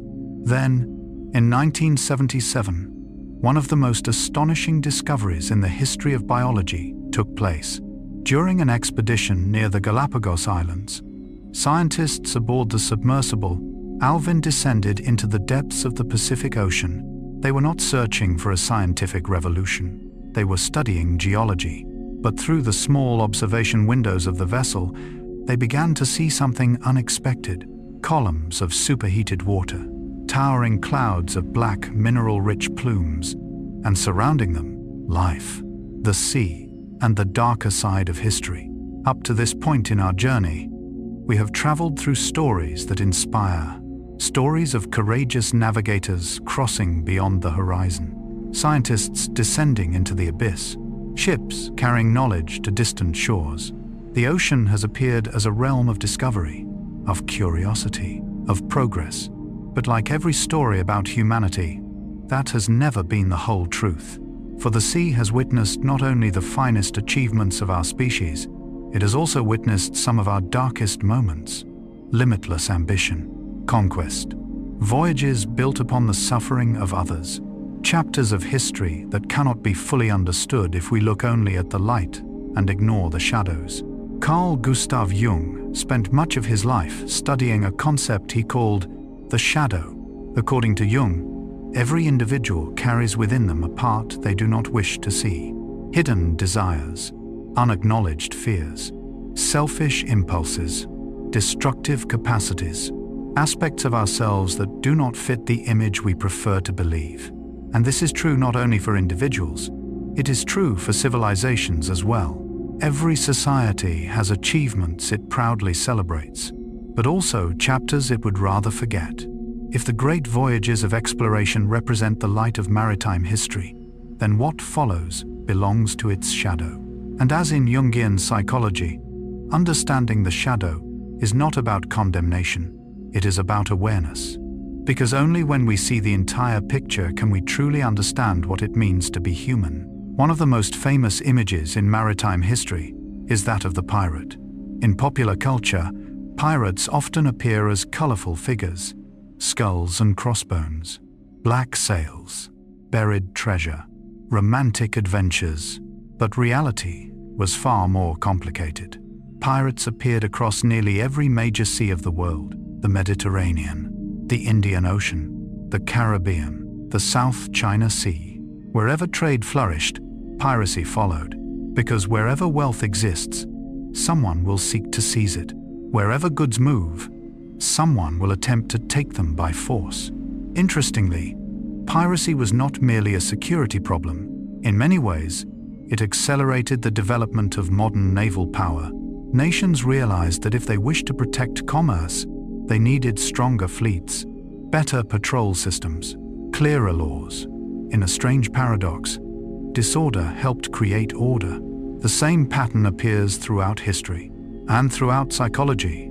Jung believed that maturity does not come from avoiding chaos. It comes from learning how to confront it. Likewise, many modern institutions were born not during peaceful times, but from the need to respond to crisis.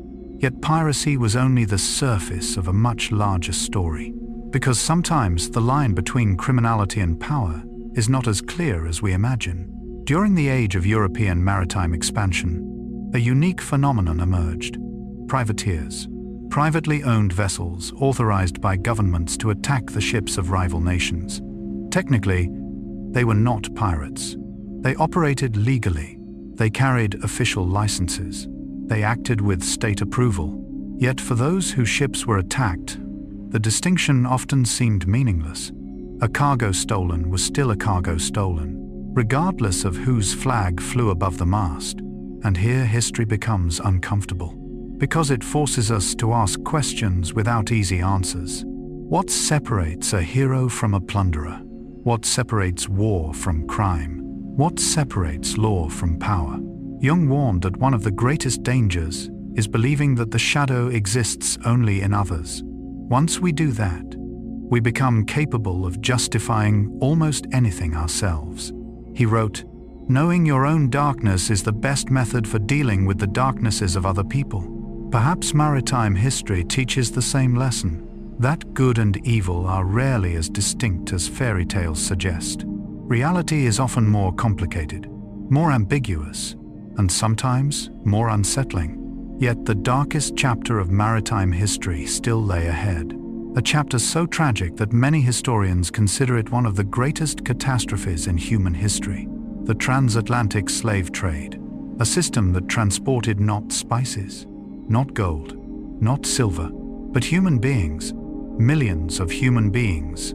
If there is one chapter of maritime history that demands deep reflection, it is this one. For centuries, ships crossed oceans, carrying silk, precious metals, spices, and luxury goods. Then came a time when people themselves became cargo. It remains one of history's most painful paradoxes. The same maritime technologies that connected civilizations, the same maps that expanded human knowledge, the same oceans that carried discovery and learning, also became pathways of immense suffering. Between the 16th and 19th centuries, millions of Africans were captured, sold, and transported across the Atlantic. They were separated from families, from homelands, from languages, from entire worlds they once knew. Many would never see home again. History often records numbers, but behind every number was a life, a child, a mother, a father, a dream left unfinished, a story left untold. When we look back upon that era, the troubling question is not only what happened, but how societies that considered themselves civilized could create such a system in the first place. It is a question Jung likely would not have avoided, for he believed that every individual possesses a shadow, and so do groups, nations, civilizations, empires. All carry aspects they would rather not acknowledge. Jung wrote, "Until you make the unconscious conscious, it will direct your life, and you will call it fate." Perhaps history works in much the same way. The shadows we refuse to recognize often return in different forms.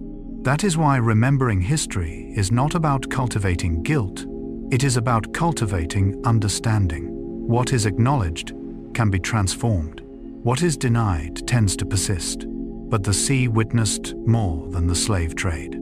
It also witnessed the broader process of colonial expansion. As ships became larger, maps more accurate, compasses more reliable, empires grew larger as well. From a technical perspective, these achievements were extraordinary. Humanity learned to cross oceans, to connect distant continents, to create the first truly global networks in history.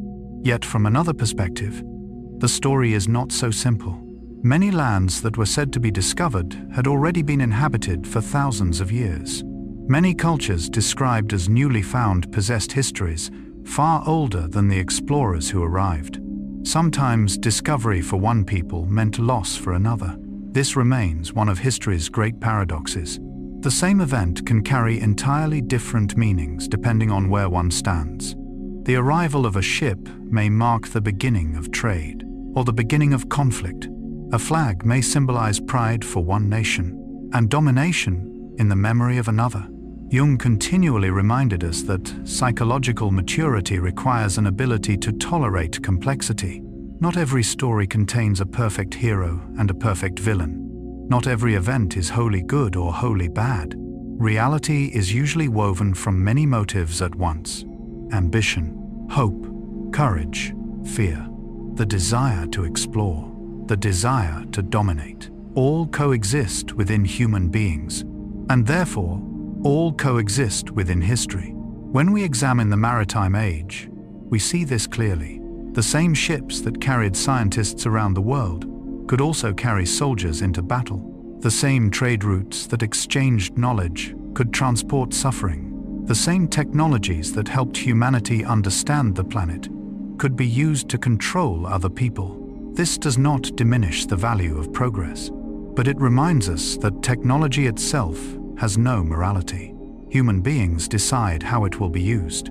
Perhaps that is the deepest lesson the sea leaves behind, that the problem was never the ship, never the compass, never the map, but the heart of the person holding the helm. Jung once wrote, "The most terrifying thing is to accept oneself completely.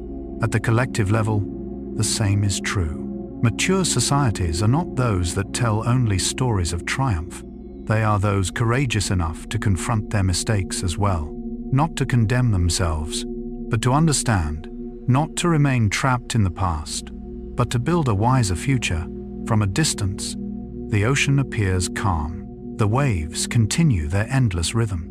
The currents continue journeys that have lasted centuries.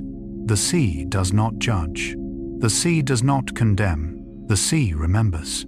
It remembers ships, stories, victories, losses, and perhaps that is why the ocean resembles a vast mirror of humanity itself.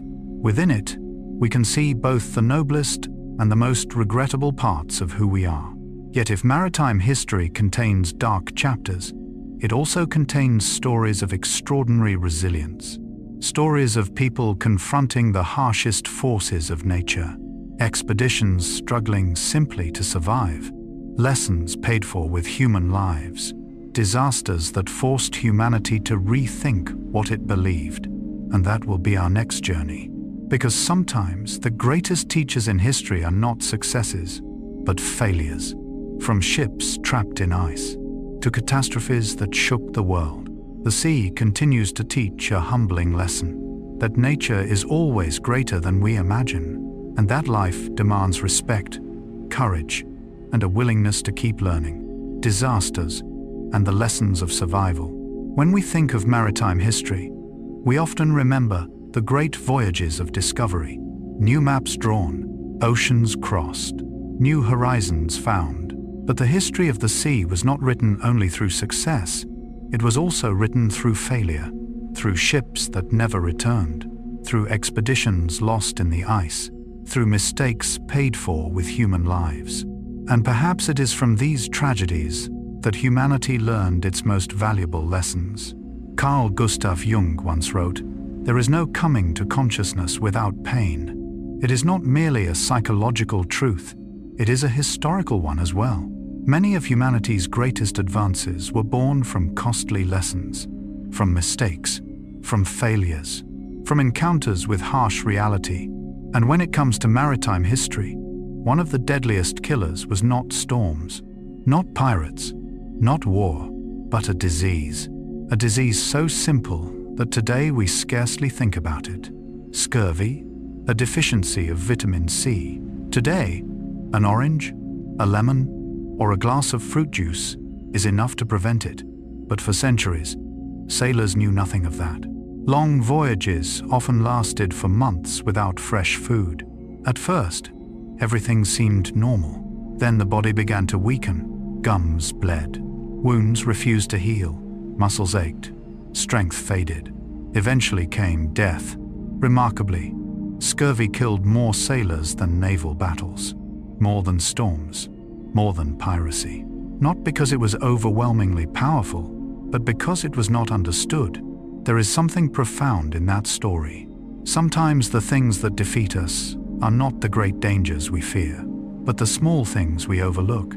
An invisible vitamin, a seemingly insignificant detail, a tiny link in the chain of life. Jung believed that the unconscious often reveals itself through what consciousness dismisses. Small signals, ignored details, things that seem unimportant, and when they are neglected long enough, they can become crises. Scurvy is almost a perfect example of that principle. It did not arrive like a storm. It made no dramatic entrance. It came quietly, slowly, gradually draining the strength of entire crews until it was too late. Only in the 18th century, through the observations of physician James Lind and the accumulated experience of countless voyages, did sailors begin to understand the value of citrus fruits. a simple discovery, yet one that saved countless lives and changed maritime history forever. Sometimes the greatest breakthroughs do not come from complex inventions, but from understanding something fundamentally simple.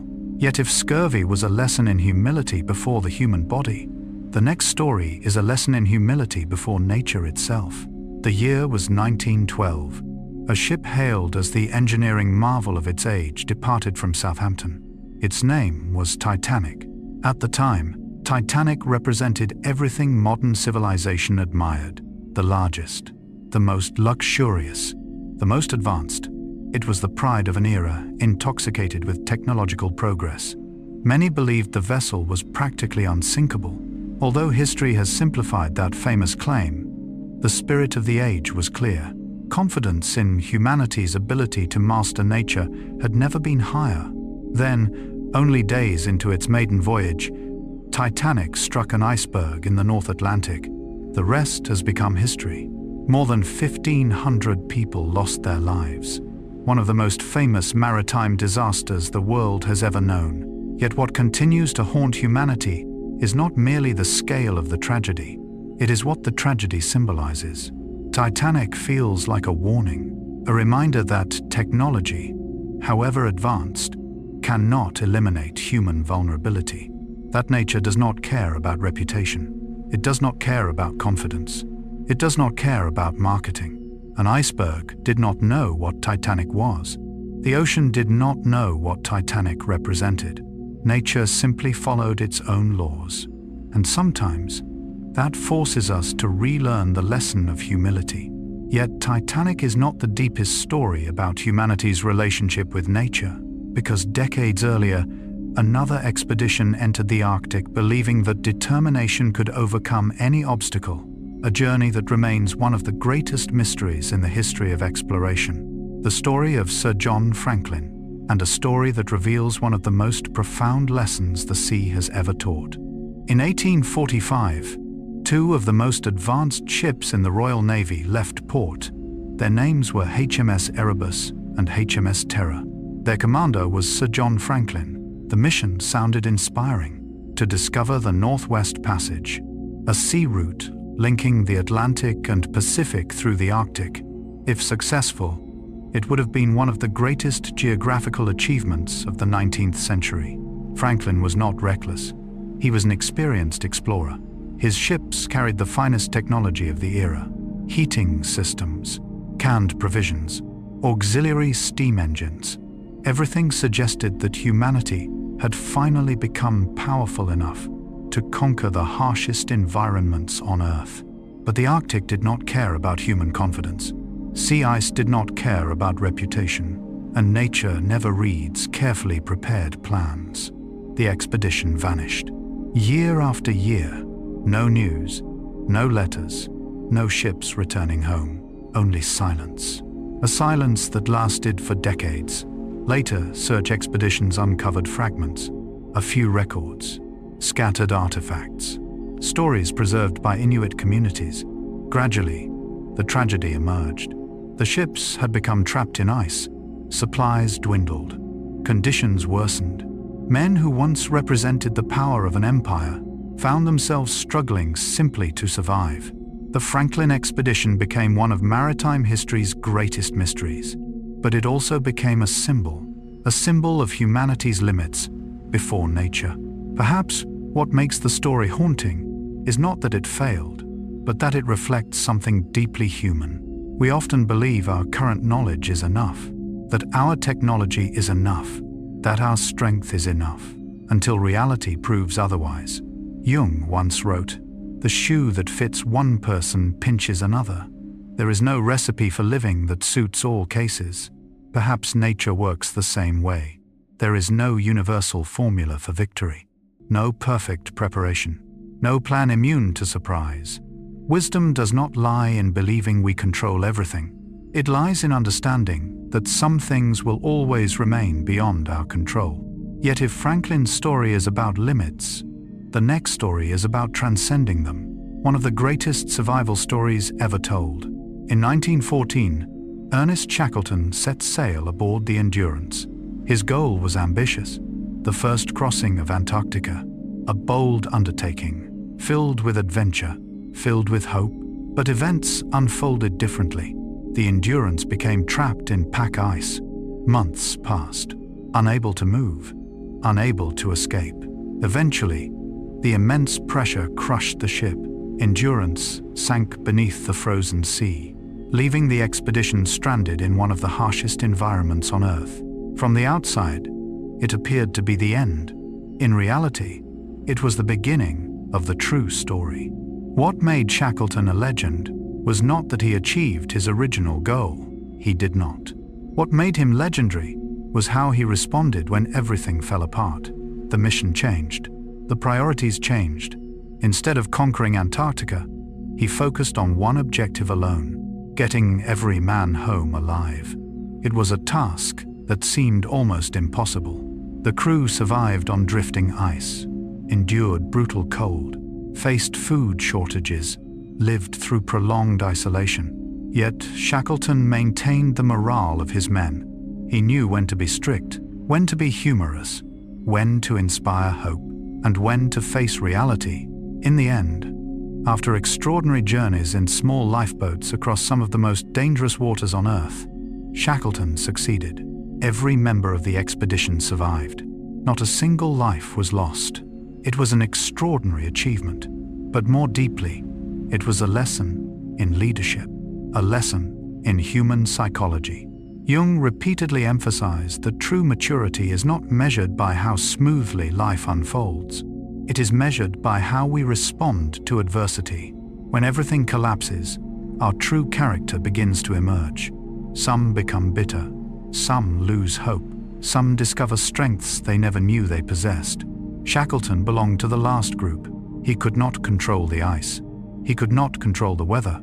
He could not control circumstances. But he could control his attitude. And sometimes, that is the only thing we truly can control. Jung once wrote, "I am not what happened to me. I am what I choose to become." Those words seem almost written for stories like Endurance.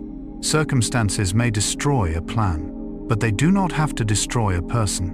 Looking back at Scurvy, Titanic, Franklin, Shackleton, we see a common thread. Every disaster became a lesson. Scurvy taught us that small things can determine survival. Titanic taught us humility before nature. Franklin taught us the limits of confidence. Shackleton taught us adaptability and the power of the human spirit. Perhaps that is why history continues to tell these stories. Not because we are fascinated by tragedy, but because we learn from it. In Jungian psychology, growth often begins when illusions collapse, when we are forced to face reality, when we realize the world is more complicated than we imagined. Maritime history matured in much the same way. After every disaster, safety standards improved, knowledge expanded, mistakes were studied, lessons were remembered. Suffering was gradually transformed into understanding, and perhaps that is one of humanity's most remarkable abilities. Not avoiding every failure, but learning from failure. Not controlling nature completely, but understanding it more deeply. Not overcoming every hardship, but becoming wiser because of it. As this chapter comes to a close, we leave behind the icebergs, the shipwrecks, and the struggles for survival with a new understanding. The sea is not merely a place that tests human strength, it is a place that teaches humility. And from those lessons, a new age began to emerge. An age in which technology was developed not only to travel farther, but to travel more safely, more quickly, more connected than ever before. That is the story of the technological revolution at sea.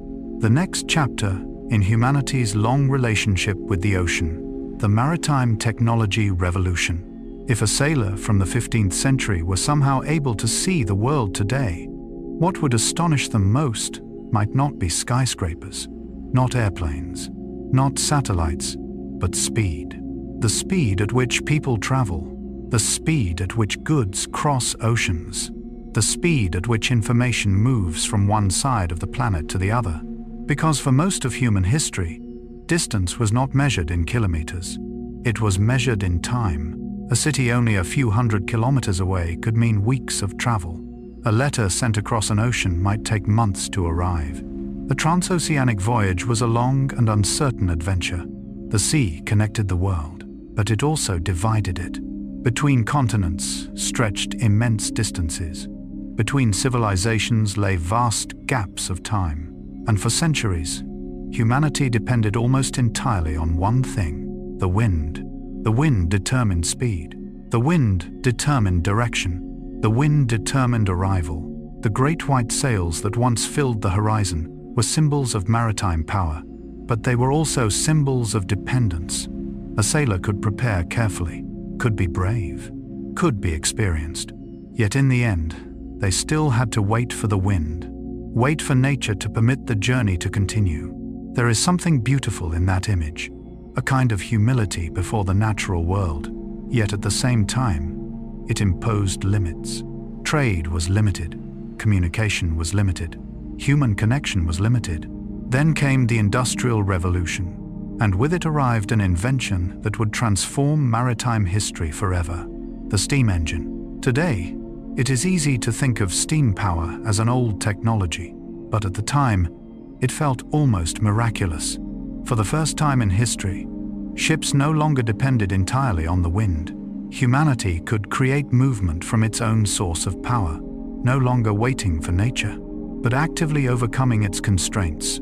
The first steamships were slow, bulky, far from perfect, yet they carried within them a revolutionary idea.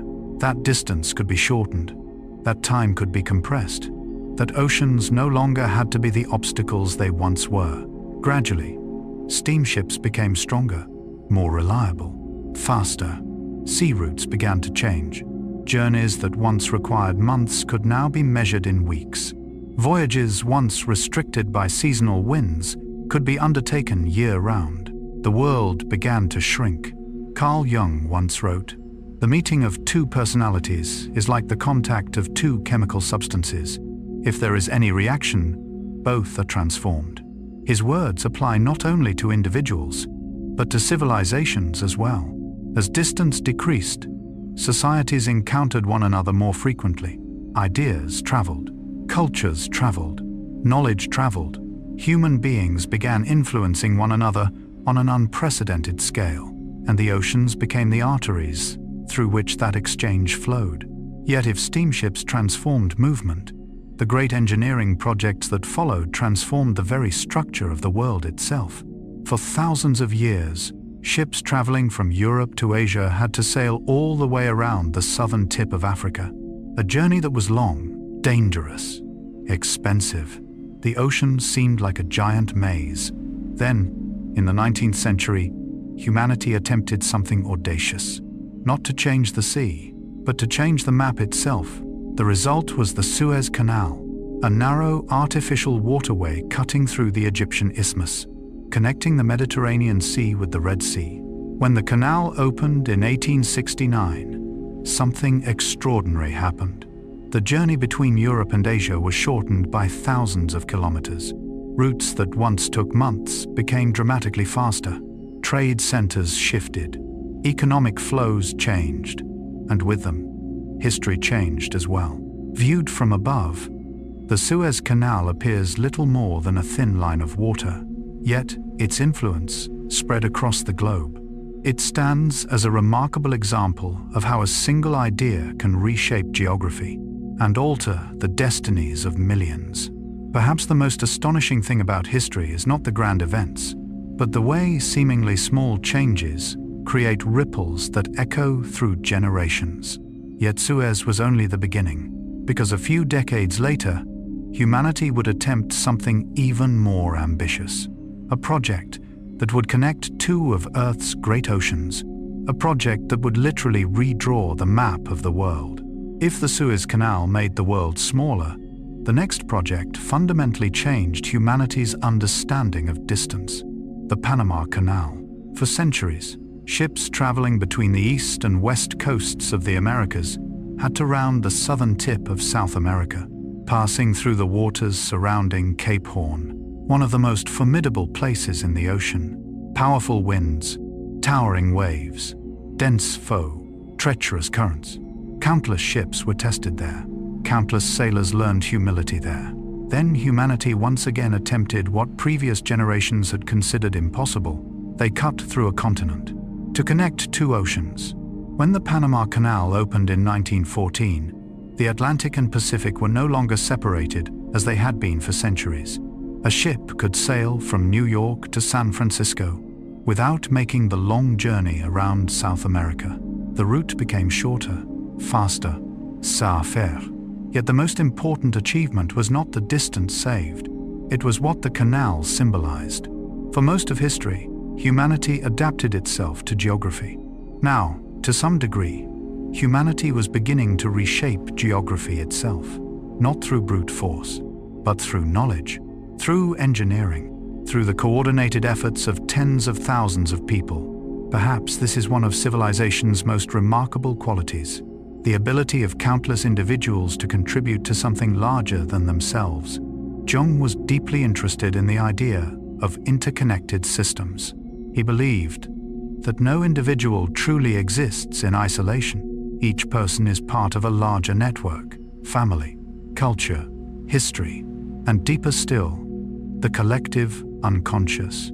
In a similar way, canals do more than connect bodies of water. They connect civilizations, economies, human stories. Yet even as ships became faster, one thing still moved slowly: information. Today, we send a message and receive a reply within seconds. That reality makes it easy to forget that for most of history, information could travel only as fast as the vehicle carrying it. A letter from Europe to America traveled with a ship. News from Asia had to cross oceans before reaching its destination. Physical distance meant informational distance. The world was connected by shipping, but it was not yet connected by communication. Then a bold idea emerged. An idea that sounded almost like science fiction in the 19th century. If ships could cross oceans, could signals cross oceans too? The answer came in the form of undersea telegraph cables. At first glance, they were merely wires. But in reality, they became one of the most important infrastructures in modern history.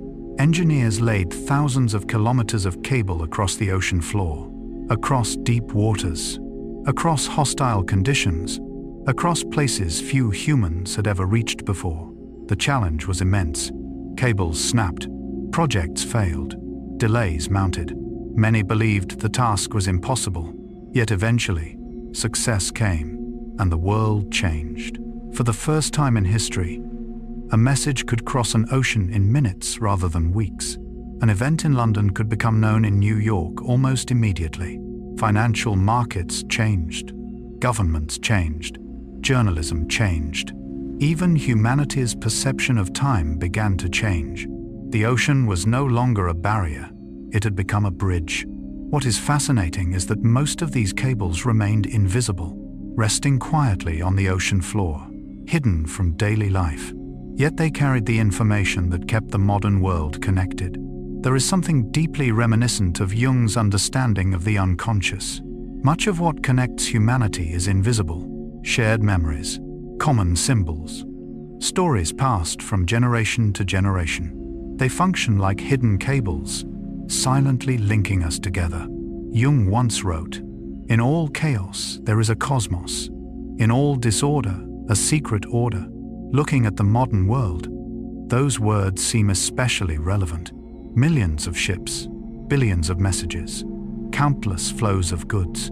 Everything appears chaotic, yet beneath the surface lies a vast system of connection. Shipping routes, communication networks, economic currents, a hidden order at a global scale, and much of it was made possible by the maritime revolutions we have just explored.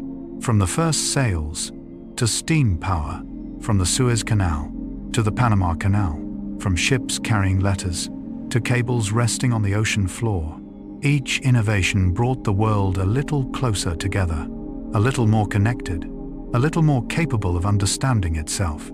Of course, connection does not automatically create harmony. History has proven that many times.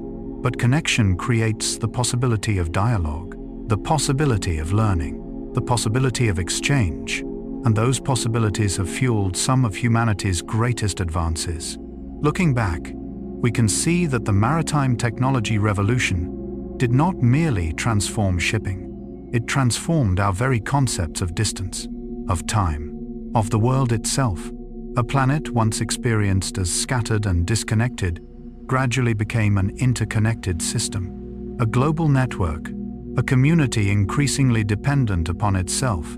Yet the story of ocean exploration does not end there, because, as technology advanced through the 20th and 21st centuries, humanity began creating tools that ancient sailors could never have imagined. Robots descending into the deepest trenches, submarines operating beneath the sea for months at a time, satellites observing entire oceans from space. A new era of exploration was beginning, an era in which the ocean would not merely be crossed, but studied with unprecedented precision. And that is the next chapter in our story. The story of modern explorers continuing a journey humanity began thousands of years ago. The age of modern exploration. For most of human history, exploring the ocean was like trying to understand a vast forest at night. With nothing more than a small candle, we could see the surface, hear the waves, feel the sea breeze, but what lay beneath remained a mystery. Even at the beginning of the 20th century, humanity knew more about the surface of the moon than about the deepest parts of Earth's oceans. It sounds paradoxical, yet it was true. The sea concealed its world behind a curtain of water several kilometers thick. Light could not penetrate very far. Humans could not remain underwater for long. Immense pressure crushed almost everything that attempted to descend into the abyss.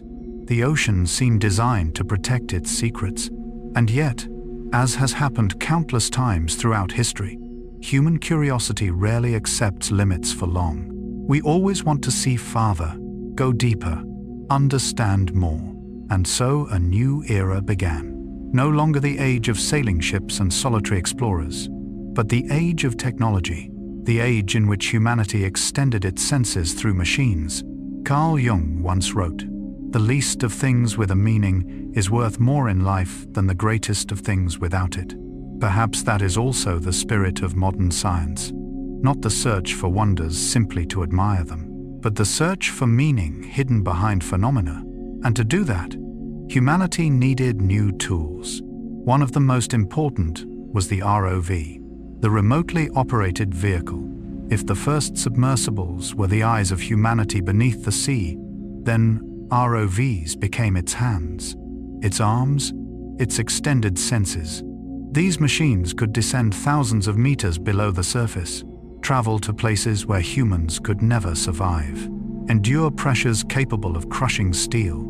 They carried cameras, powerful lights, sampling instruments, mechanical arms. For the first time, humanity could do more than simply observe the ocean floor. We could interact with it, touch strange organisms, collect valuable specimens, study ecosystems never before seen.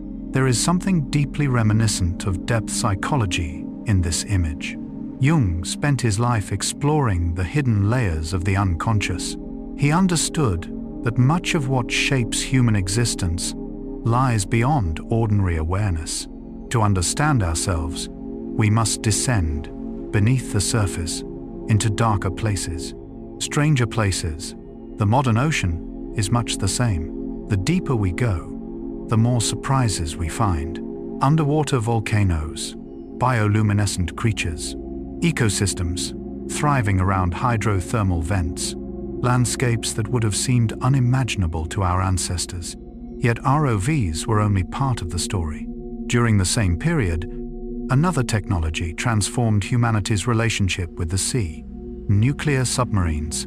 Earlier submarines were forced to surface regularly, limited by fuel, by air, by endurance. Nuclear power changed everything. These vessels could remain underwater for months, travel through the most remote regions of the ocean, study areas previously beyond reach. From a scientific perspective, this represented a revolution in data collection. For the first time, humanity could observe the ocean continuously. not merely through brief visits, but through sustained presence, like a psychologist who listens not to a single story for a few minutes, but follows an entire life journey over many years. Then technology took another step forward. Autonomous machines began to appear. Ocean gliders, simple in appearance, remarkable in capability. They required no crew, no direct control. They could quietly cross vast stretches of ocean for months at a time, collecting data, measuring temperature, salinity, chemical properties, ocean currents. If ancient navigators relied on stars for guidance, these modern explorers relied on algorithms. If sailors once recorded observations in paper journals, these machines recorded them in digital memory. Yet their ultimate purpose remained the same: to understand the ocean, to understand the world, to understand the place we inhabit. And the more data scientists collected, the more they realized that the ocean was far more complex than anyone had imagined. Not a single uniform body of water, but a living system, constantly changing, constantly interacting, constantly moving, much like the human mind, stable on the surface, yet filled with invisible currents below, deep movements, hidden interactions, processes we are only beginning to understand. This realization led to the creation of global ocean observing systems, and one of them would completely transform humanity's ability to monitor the planet. A network spread across the world's oceans, silently rising and sinking, recording the pulse of Earth day and night. For thousands of years, sailors faced the same limitation. They could know only what their eyes could see, what their ears could hear, what passing ships could record. The ocean was simply too vast, like a giant forest explored through only a handful of trails. But in the 21st century, that began to change. Not because of a single ship, not because of a legendary explorer, but because of thousands of small devices working together across the globe. One of the most extraordinary systems is known as Argo. At first glance, Argo seems unimpressive. It is not a submarine, not a research vessel, not the kind of machine that appears in movies. Yet it has quietly transformed our understanding of the oceans. The Argo network consists of thousands of autonomous floats drifting throughout the world's seas. They repeatedly dive into the depths, measuring temperature, salinity, pressure. Then they return to the surface and transmit their data to satellites, day after day, year after year, without rest, without pause, like thousands of silent observers recording the heartbeat of the planet. Before Argo, much of our knowledge of the ocean came in fragments, a survey here, a research expedition there. But Argo allowed humanity, for the first time, to observe the oceans as a unified system, no longer isolated pieces, but a complete picture. Jung believed that to understand the human psyche, we cannot focus on individual memories alone. We must see the larger pattern, the network of relationships. Meaning often resides in connections, not in isolated parts. Modern ocean science follows the same principle. Data from thousands of sensors are woven together, creating a larger story. A story about climate, ocean circulation, planetary change. And from space, another set of eyes watches Earth. Satellites measuring sea level. If Argo listens to the ocean from within, satellites observe it from above, hundreds of kilometers overhead, orbiting the planet, tracking tiny changes in sea surface height, variations measured in centimeters, movements invisible to the naked eye. Through these satellites, humanity has gained a clearer understanding of global warming, polar ice melt, rising seas, and the subtle transformations occurring across the entire planet. The remarkable thing is that the more technology we acquire, the more we realize how little we truly know. Every answer generates new questions. Every discovery reveals new mysteries. This is the beautiful paradox of knowledge. Jung often expressed a similar idea. True understanding does not lead to arrogance. It leads to humility. because we begin to perceive the immense scale of the unknown. Perhaps no project reflects that spirit more clearly than the Tara Oceans Project, one of the largest marine research initiatives ever undertaken. What makes it remarkable is not its size, but its focus. Not whales, not sharks, not giant marine animals, but the smallest forms of life, marine microorganisms. For centuries, humanity paid little attention to them, too small to see, too common to notice. Yet science gradually revealed that these tiny organisms sustain much of life on Earth. They produce oxygen, drive the carbon cycle, influence climate, support entire ecosystems. This echoes a deeply Jungian principle. Small things often possess far greater power than we imagine. A forgotten memory, a fleeting emotion, a symbol appearing in a dream. Sometimes these become the keys to profound transformation. Tara Oceans has helped humanity understand that the world is shaped not only by what is large and visible, but also by what is tiny, silent, invisible, yet indispensable. Perhaps one of the most famous ocean surveys of the modern era, however, began with tragedy. In 2014, Malaysia Airlines flight MH370 disappeared. 239 people vanished with it. No definitive explanation, no complete answers. The search that followed became one of the largest seabed mapping efforts in history. Hundreds of thousands of square kilometers of ocean were surveyed. The most advanced technologies available were deployed. ROVs, sonar systems, satellites, ocean current models, all working toward a common goal. What makes the story of MH370 significant is not only the mystery, but what it revealed. Even in the 21st century, even in the age of satellites, even in the age of the internet, there are still enormous regions of the ocean that remain poorly understood. The ocean is still large enough to keep its secrets, still deep enough to humble humanity. Perhaps that is why stories like MH370 resonate so deeply. They remind us that the world remains unfinished, that questions still exist, that blank spaces remain on the map of knowledge. Jung believed that mystery is not something that must be completely eliminated. Sometimes mystery itself nourishes curiosity, growth, and the desire to explore. If everything were already known, perhaps the human journey would lose some of its beauty. Looking back across the entire age of modern exploration, we arrive at a fascinating realization. Technology has not made the ocean smaller, quite the opposite. Technology has shown us how vast the ocean truly is, how complex it is, how extraordinary it is.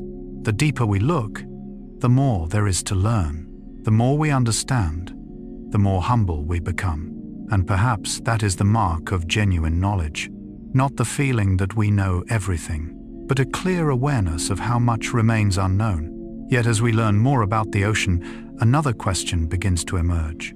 If humanity has spent centuries exploring the sea, have we taken proper care of it? Will the wonders discovered by generations of explorers still exist for future generations? That is the story that comes next. A story no longer about conquest, no longer about exploration, but about responsibility, about conservation, and about humanity's relationship with the ocean in the 21st century. Conservation and the future of the ocean. There is an interesting paradox in human history. We often begin with curiosity, continue with exploration, then move toward conquest. But if the journey is long enough, deep enough, and honest enough, it usually ends in humility. That, too, is the story of humanity's relationship with the ocean. For thousands of years, the sea was a mystery, a distant horizon, a place inhabited by monsters of ancient imagination. Then gradually, we learned how to cross it, map it, measure its depths, understand its currents, explore its seafloor, even discover life thriving in its darkest abysses. From the outside, it might seem as though we have won, yet the more we understand the ocean, the more we realize something important. We never truly conquered it, and perhaps we never will. Carl Gustav Jung once wrote, "Knowledge rests not upon truth alone, but upon error also." Perhaps this is the right moment to look back at those errors, not to blame ourselves, but to learn from them, because one of the signs of maturity, whether personal or collective, is the ability to recognize the consequences of past actions. For centuries, the ocean seemed too vast to be affected, too immense to be harmed, too powerful to be changed. Humanity could take a few fish, dump a little waste, build a few ports. Compared to the scale of the sea, these actions seemed insignificant. Yet billions of small actions repeated across generations eventually created profound change. One of the most startling images of modern science emerged during studies of the Mariana Trench, the deepest known place on Earth, a dark abyss nearly 11 kilometers beneath the surface. For centuries, humanity imagined it as almost completely isolated from the rest of the world, remote, untouched, pristine. Yet when scientists analyzed samples from those depths, they found something unexpected: traces of plastic. Plastic had reached even the deepest parts of the ocean. There is something deeply unsettling about that discovery. Plastic is a product of modern civilization. The Mariana Trench is one of the oldest and most remote environments on Earth. Two worlds that seem entirely unrelated, yet ultimately connected.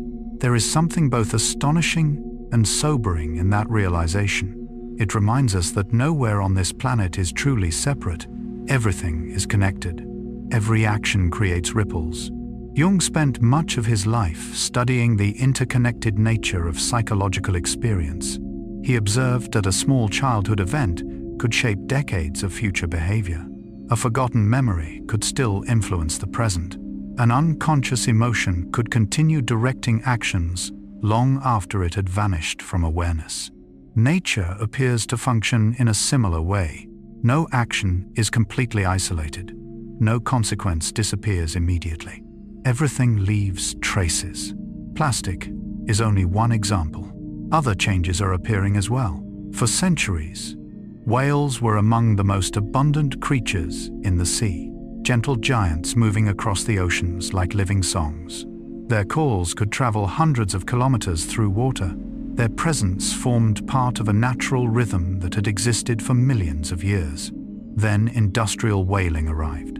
In a remarkably short period of time, viewed from the perspective of natural history, whale populations declined dramatically. Some species approached extinction. Today, conservation efforts have helped certain populations recover, yet the story remains a reminder. What takes millions of years to evolve can be destroyed within only a few generations. Perhaps that is one of the most difficult lessons for modern humanity. We are very good at creating change, but not always good at foreseeing its full consequences. And the ocean, through its silence, is slowly telling that story, not through words, but through signals, through data, through changes in ecosystems, through warnings that grow clearer each year. Yet that is only part of the story. Because beneath tropical waters, another ecosystem is sending similar messages. The forests of the sea, the underwater cities of life, coral reefs. If whales are the songs of the ocean, coral reefs are its cities. Seen from above, they appear as brilliant patterns beneath clear blue water, but from close range, they reveal themselves as something far more extraordinary than stone formations. They are living communities, immense biological cities, places where thousands of species coexist. Small fish, large fish, mollusks, crustaceans, algae, microorganisms, all interconnected in delicate networks that took thousands of years to develop. And precisely because they are delicate, they are vulnerable. Over recent decades, scientists have documented a troubling phenomenon. Reefs, once vibrant with color, are gradually turning white. This process is known as coral bleaching. When ocean temperatures rise beyond certain limits, the symbiotic relationships that sustain corals begin to break down. Tiny organisms living within them disappear. The colors fade. Life weakens. And if conditions do not improve, entire ecosystems may collapse. There is something profoundly sad about that image. Not the sudden tragedy of a storm, not a disaster unfolding overnight, but a slow loss, quiet, almost silent. Jung observed that many important psychological transformations occur in much the same way, not through dramatic shocks, but through small changes repeated over time, a gradual distancing, a neglected feeling, a fading connection, until one day we realize that something precious is no longer what it once was. Today's ocean seems to be telling a similar story, not a story of sudden destruction, but of subtle warnings, gentle signals, slow changes carrying profound consequences. What worries scientists is not only coral, not only whales, not only plastic, but the reality that human influence now appears almost everywhere, from crowded coastlines to remote, uninhabited islands, from the surface to depths thousands of meters below, from the Arctic to Antarctica. Places once considered isolated now carry traces of modern civilization. Perhaps this is one of the most important discoveries of the 21st century, not the discovery of a new land, not the discovery of a new species, but the realization that everything on this planet is genuinely connected. For centuries, humanity thought in terms of borders. This nation, that ocean, those continents. But nature does not operate according to lines drawn on maps. Ocean currents require no passports. Winds recognize no borders. Microorganisms have no nationality. The sea connects everything. In some ways, this idea closely resembles what Jung called the collective unconscious. He believed that beneath differences of language, culture, and history, human beings shared deeper psychological structures, shared symbols, shared archetypes, shared stories. We imagine ourselves separate, yet beneath the surface we are connected far more deeply than we realize. The ocean offers a beautiful metaphor for this truth. On maps, we label them separately: the Pacific Ocean, the Atlantic Ocean, the Indian Ocean, the Southern Ocean, the Arctic Ocean. But physically, they remain one body of water, one system, one living whole. Perhaps humanity is much the same. We have different names, different nations, different beliefs. Yet ultimately we share one planet, one atmosphere, one future. Jung once wrote, "Who looks outside, dreams. Who looks inside, awakes." For most of maritime history, humanity looked outward. We explored horizons, oceans, distant lands. It was a magnificent journey, but perhaps the next stage requires something different, not merely looking outward, but looking inward, examining our motivations, our patterns of consumption, our relationship with the natural world, our place within the larger web of life. This is no longer a geographical journey. It is a journey of awareness. For centuries, exploration was driven by the desire to conquer, farther, faster, stronger. Today, modern exploration is increasingly guided by different values: understanding, conservation, responsibility, cooperation, not mastering the ocean, but learning how to live alongside it. That is a profound transformation, and perhaps a sign of maturity. A child often wants to possess everything he loves. An adult learns to care for what he values. Perhaps humanity is undergoing the same process, from exploration to conquest, and finally toward stewardship. Looking back across this entire journey, from Polynesian navigators reading the stars, to sailing ships crossing oceans, to scientists descending into the abyss, to robotic explorers surveying the seafloor, to satellites observing Earth from space, we notice something beautiful. Each generation has tried to understand the world a little more deeply. No one knows everything. No one completes the entire journey. But each person contributes a small piece to a larger picture. And perhaps that is the most hopeful realization of all. Despite our mistakes, despite the challenges ahead, humanity continues to learn, to explore, to seek a deeper understanding of the blue world we call home. The ocean still holds countless secrets, far more than we can imagine. But perhaps the most important goal is not to uncover every one of them. It is to ensure that the ocean remains healthy enough for future generations to continue their own journeys of discovery. And as evening settles over the sea, as the waves continue their patient movement toward the shore just as they have for millions of years, the ocean seems to offer a simple message. Knowledge matters. Exploration matters. But perhaps the greatest wisdom lies in recognizing that we do not stand apart from nature. We are part of it. And the future of the ocean, in many ways, is also the future of ourselves. The mysteries the ocean still keeps. There is something fascinating about human beings. We love stories with endings. We love mysteries that are solved, questions with answers, maps that are completed, blank spaces that are filled. Because certainty feels safe. It makes the world easier to understand, easier to predict, and perhaps easier to control. Yet, if we look back across the entire history of exploration, we encounter a paradox.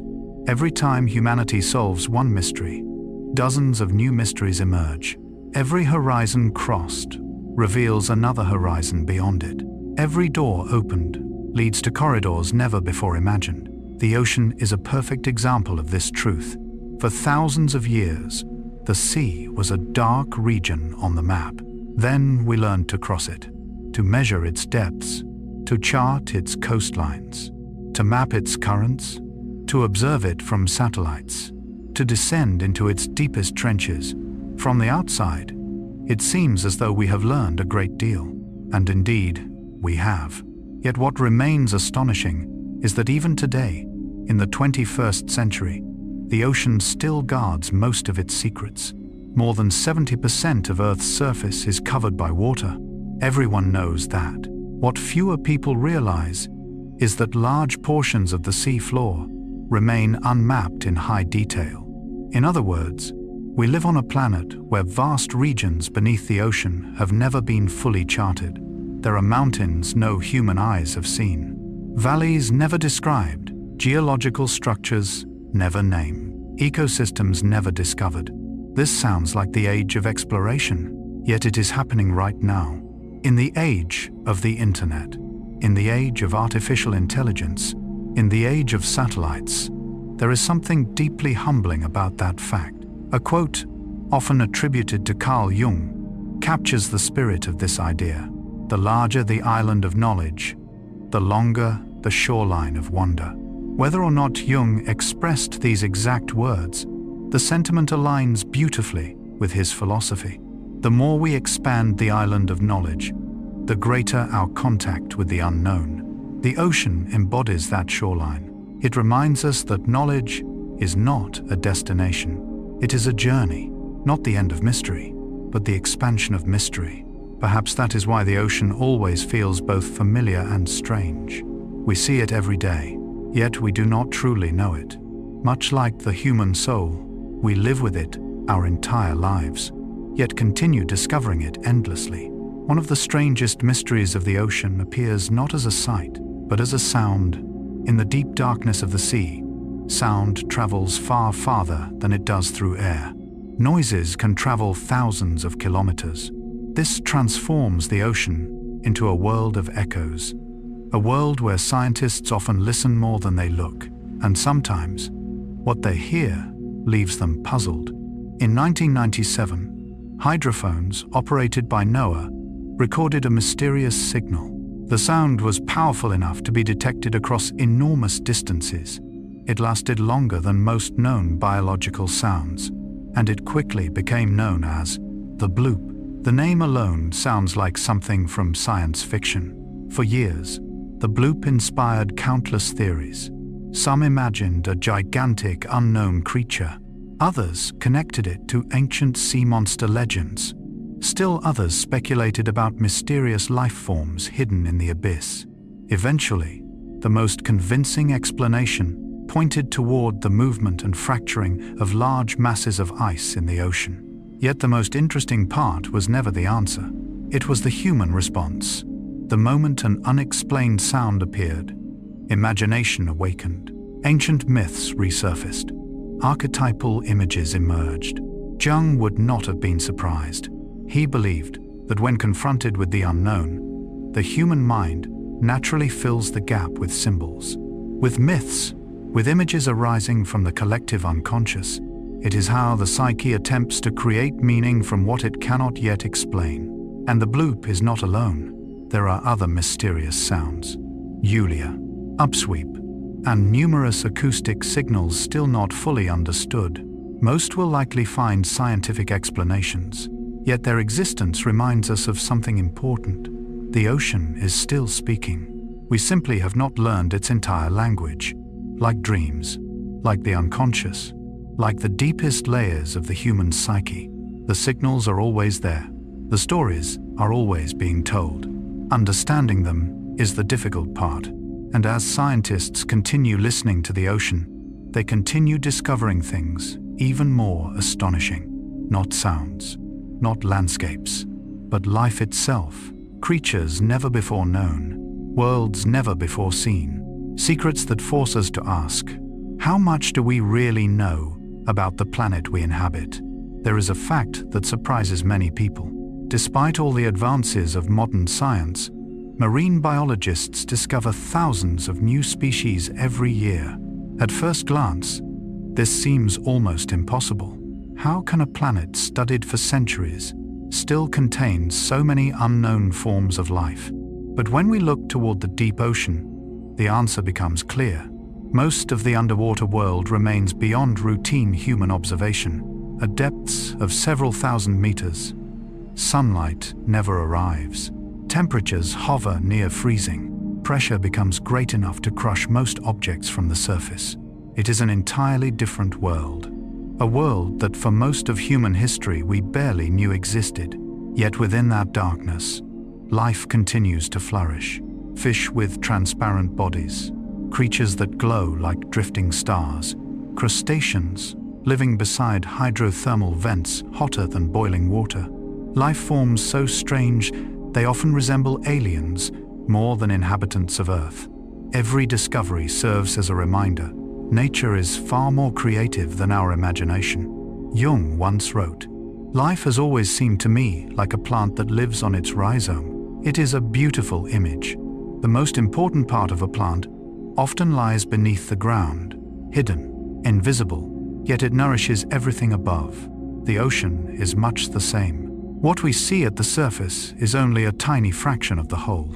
Beneath it lies a vast realm of life we are only beginning to understand. Perhaps this explains why deep-sea researchers often feel more like explorers than scientists.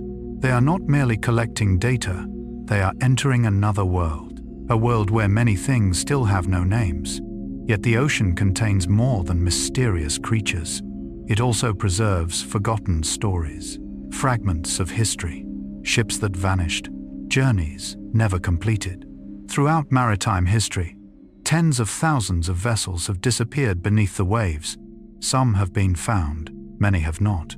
Some carried treasure, some carried knowledge, some carried the dreams of an entire generation, and then they vanished. Without a trace, the sea closed behind them as though nothing had happened. The Franklin expedition remained one such mystery for more than a century.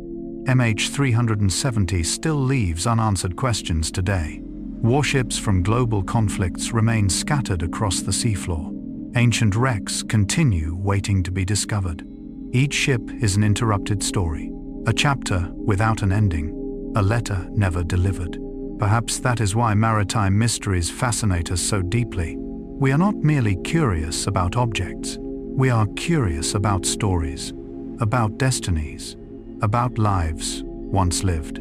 Jung understood the power of unfinished narratives. He observed that experiences left unresolved continue to live within the human psyche. Questions without answers exert a unique pull, like a door left slightly open, like a melody ending before its final note, like a ship disappearing into fog without anyone knowing where it went. And perhaps this is where we realize that the ocean is more than a place. It is a symbol. In Jungian psychology, Few symbols appear more frequently than water. Water is the ancient image of the unconscious, the place where the unknown resides, where forgotten memories sleep, where unrealized possibilities wait to be discovered. Jung once wrote, "The sea is the favorite symbol for the unconscious." Perhaps no quotation suits this chapter more perfectly. When we look into the ocean, we are also looking into a reflection of ourselves. At the surface, things seem clear. The waves, the currents, the things we know. But the deeper we descend, the more mysterious the world becomes. Just like the human mind, we know our names, our jobs, our everyday thoughts, but deeper than that, unnamed fears, forgotten memories, recurring dreams, potentials never awakened. These questions resemble unmapped seas, not because they do not exist, but because we have not yet traveled there. Perhaps that is why stories of the ocean touch something so deep within us. They are not merely stories about the sea. They are stories about ourselves, about exploration, about fear of the unknown, about courage in the face of darkness, and about humility before mysteries greater than understanding. Throughout this series, we have met ancient navigators guided by the stars, explorers crossing horizons, scientists descending into abyssal depths, robotic vehicles surveying the seafloor, satellites observing Earth from space. Each generation believed it was moving closer to the answers, and it was. Yet each generation also uncovered new questions. Perhaps that is the true beauty of knowledge, not the elimination of mystery, but learning how to live with it. Jung once wrote, "One does not become enlightened by imagining figures of light, but by making the darkness conscious." The ocean teaches the same lesson. Not every darkness must be feared. Not every mystery must be erased immediately. Sometimes it is the journey into the unknown that helps us grow. It is unanswered questions that drive exploration. It is unmapped horizons that inspire humanity to move forward. And perhaps tonight, as we imagine the distant sound of waves, we can sense a gentle truth. The ocean still holds countless secrets, but so does the human soul. And the most beautiful journey is not conquering every mystery. It is keeping our hearts curious enough to continue exploring. For whether in the deepest trench of the ocean or the deepest chamber of the human psyche, what awaits us is not only answers, but wonder, humility, and the endless beauty of the unknown. The ocean in the human mind. After thousands of years of exploring the seas, perhaps one of the most fascinating questions still remains. Why have human beings always been drawn to the ocean? Why is it that from the first Polynesian navigators gazing toward the distant blue horizon, to Arctic explorers, modern scientists, writers, poets, and artists, people across time and cultures have felt a special attraction to the sea? Why is it that standing before the ocean for only a few minutes can bring a sense of calm? Why does the sound of waves feel both peaceful and profound? And why, even after exploring nearly the entire planet, do we continue to look toward the ocean as if searching for something? Perhaps the answer does not lie entirely in the sea. Perhaps it lies within ourselves. Carl Gustav Jung spent many years studying the symbols that repeatedly appeared in dreams, myths, and cultures around the world. He noticed that certain images seemed to belong to humanity as a whole, ancient symbols that emerged regardless of language or geography. And among them, water was one of the most important. In Jungian psychology, water is almost always associated with the unconscious, not the part of the mind we recognize in everyday awareness, but something deeper, older, faster. He once wrote, "Water is the commonest symbol for the unconscious." Perhaps that is why standing before the sea often evokes a feeling that is difficult to name. The surface of the ocean resembles consciousness, the thoughts we are aware of, the stories we tell ourselves, the familiar world in which we live. But beneath the surface lies another dimension, an unseen world, a world of hidden currents, strange creatures, unexplored darkness. Much like the human soul, Most of what shapes us does not exist on the surface. It is not found in what we say, nor in the fleeting thoughts that pass through our minds. It exists deeper down, old memories, unnamed emotions, dreams, longings, fears, potentials not yet awakened. Perhaps that is why the sea creates such a powerful sense of infinity. Because when we look into it, we unconsciously recognize something that resembles ourselves. A world far larger than what the eye can see. Yet depth is not the only reason the ocean fascinates us. The sea also evokes freedom. Long before airplanes existed, the ocean was the pathway to new horizons. For many people, simply seeing the line where sea and sky meet awakens a strange feeling, an invitation, a possibility, an expansion. It is no accident that in many cultures, the sea has become a symbol of the journey away from the familiar, the journey into the unknown, the journey toward new lands. Yet from Jung's perspective, every outer journey reflects an inner one, the hero leaving home, the sailor leaving port, the explorer crossing the ocean. All are different expressions of the same archetype, the journey of self-discovery. Jung once wrote, "Your vision will become clear only when you can look into your own heart." Perhaps the ocean attracts us because it represents that invitation. The invitation to leave the comfort zone. The invitation to explore what remains unknown, not only out there, but within ourselves. What is remarkable is that this feeling appears not only in psychology. It has existed for thousands of years in humanity's myths and legends. From the earliest stories told around ancient fires, the sea has been portrayed as the home of gods, giant creatures, and mysteries beyond human understanding. These stories appear everywhere in the world, as though humanity shares a collective dream about the ocean. If we look back at the oldest myths ever told, we discover something intriguing. Long before people understood ocean currents, long before maps existed, long before marine science, the sea already occupied the human imagination. It appeared in the earliest myths, the earliest poems, the earliest prayers, as if long before humanity explored the ocean outside, it had already sensed the ocean within. In ancient Greece, the sea belonged to Poseidon, the god of the oceans. Wielding his trident, he could calm the waters or unleash devastating storms. What is interesting is that Poseidon was not a god of stability. He embodied unpredictable power, capricious, both generous and destructive, like the ocean. And like human emotions, in ancient Jewish tradition, Leviathan appeared as a gigantic sea creature, a primordial force dwelling in the abyss, an image that inspired both terror and fascination. In Eastern traditions, sea dragons often carried a different meaning, not merely power, but life itself, fertility, natural cycles, the connection between heaven and water. Then there is Atlantis, the legendary city swallowed by the sea, one of the most enduring mysteries ever imagined. Whether real or not, Atlantis has lived within the human imagination for thousands of years, because it is more than a place. It is a symbol of what has been lost, of vanished civilizations, of memories submerged beneath the depths of time. How would Jung interpret these myths? Perhaps he would say that they are not truly about the sea. They are about the unconscious, about powerful forces existing beneath the surface of awareness.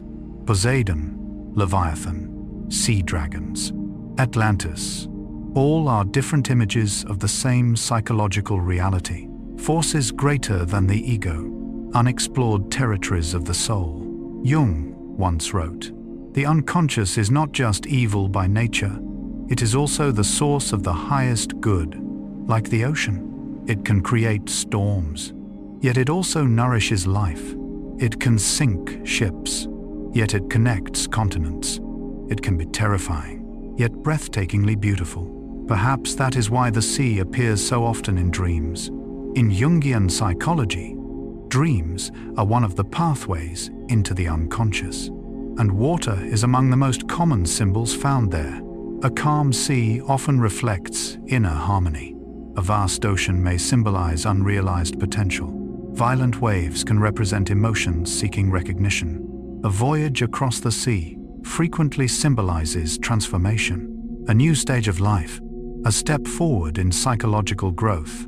What is remarkable is that these images appear throughout the world, across cultures, across generations, among people who have never met one another, as though humanity shares a common symbolic language. This insight eventually led Jung to develop the concept of archetypes, patterns existing within the collective unconscious, shared stories carried by all human beings. And the sea voyage may be one of the most powerful of them all. The hero leaves the harbor, faces storms, passes through darkness, discovers new lands, and returns with deeper wisdom. This is the structure of countless myths, and also the structure of psychological growth. It is no coincidence that some of the greatest works of literature send their characters out to sea.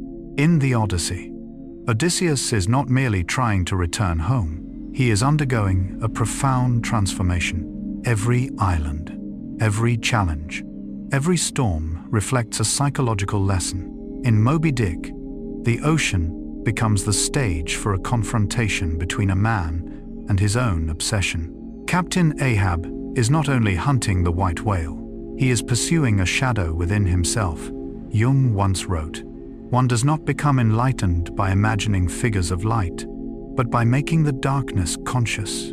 Moby Dick is a powerful illustration of that truth, and in 20,000 Leagues Under the Sea, the ocean becomes a symbol of the unknown, a world beneath the surface of ordinary reality, a hidden realm containing possibilities beyond contemporary understanding. It is fascinating to realize that whether in myth, dreams, or literature, the sea continually plays the same role. It is a doorway into the unknown. Yet that unknown is not only out there, it is also within. And perhaps that is the deepest reason the ocean continues to captivate humanity. Not because we wish to conquer it, not because we wish to possess it, but because we recognize a part of ourselves in it. When we look at the sea, we see change. When we look at the horizon, we see possibility. When we look into the depths, we see mystery. And all of those things exist within the human soul. Jung called the journey of self-discovery individuation, the process of becoming fully oneself.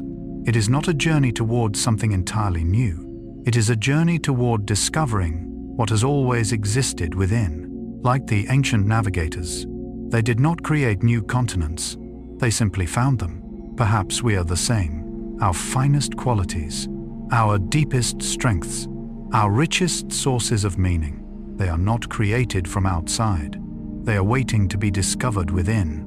And so, after all the stories of ships and voyages, explorers and sailors, abyssal depths and ocean mysteries, perhaps the final lesson is remarkably simple. The ocean does not exist only out there.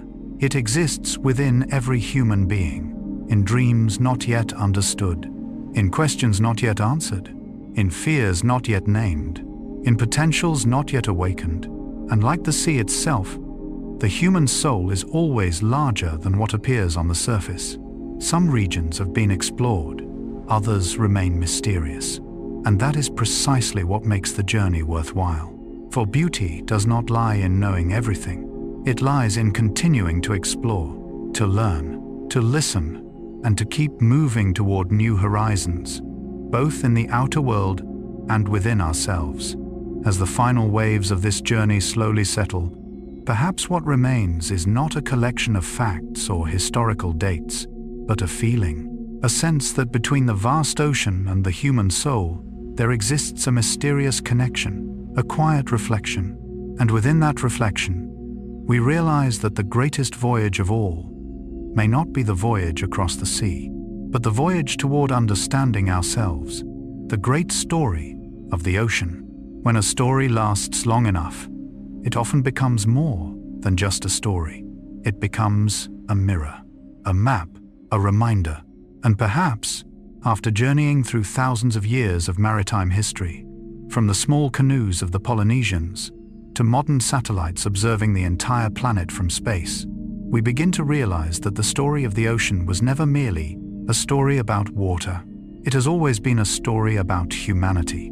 The ocean is where countless seemingly unrelated things converge: geology, life, exploration, trade, civilization, science, war, survival, mystery, and above all, the collective memory of humankind. If an extraterrestrial visitor arrived on Earth and wished to understand human history, perhaps all they would need to do is study the ocean. For nearly every significant chapter of our story is reflected upon its surface: the first trade routes, the great migrations, mighty empires, world wars, transformative inventions, scientific expeditions, tragedies, hopes. All have passed across the seas. Some places preserve history in stone, others preserve it in paper. The ocean preserves history in depth, in shipwrecks, in currents, in layers of sediment, in silent memories.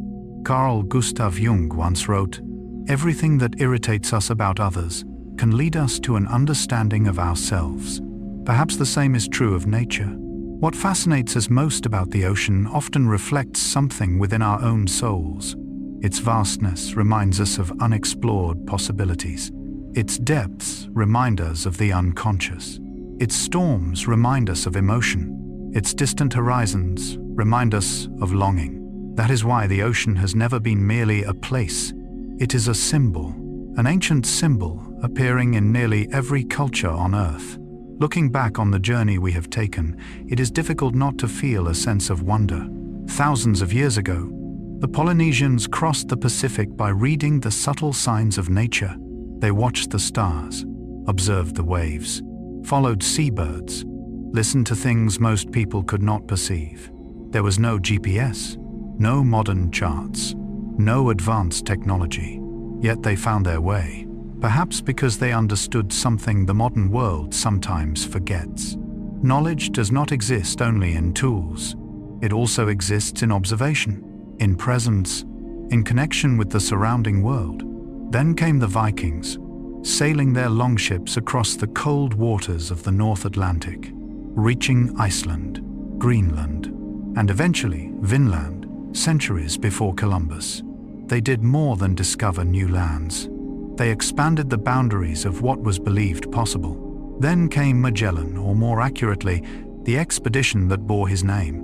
The first voyage to circumnavigate the globe, a journey that transformed humanity's understanding of its own planet. For the first time, Earth was no longer merely an idea. It became an experienced reality, a connected world, a complete circle. As the centuries passed, ships grew larger.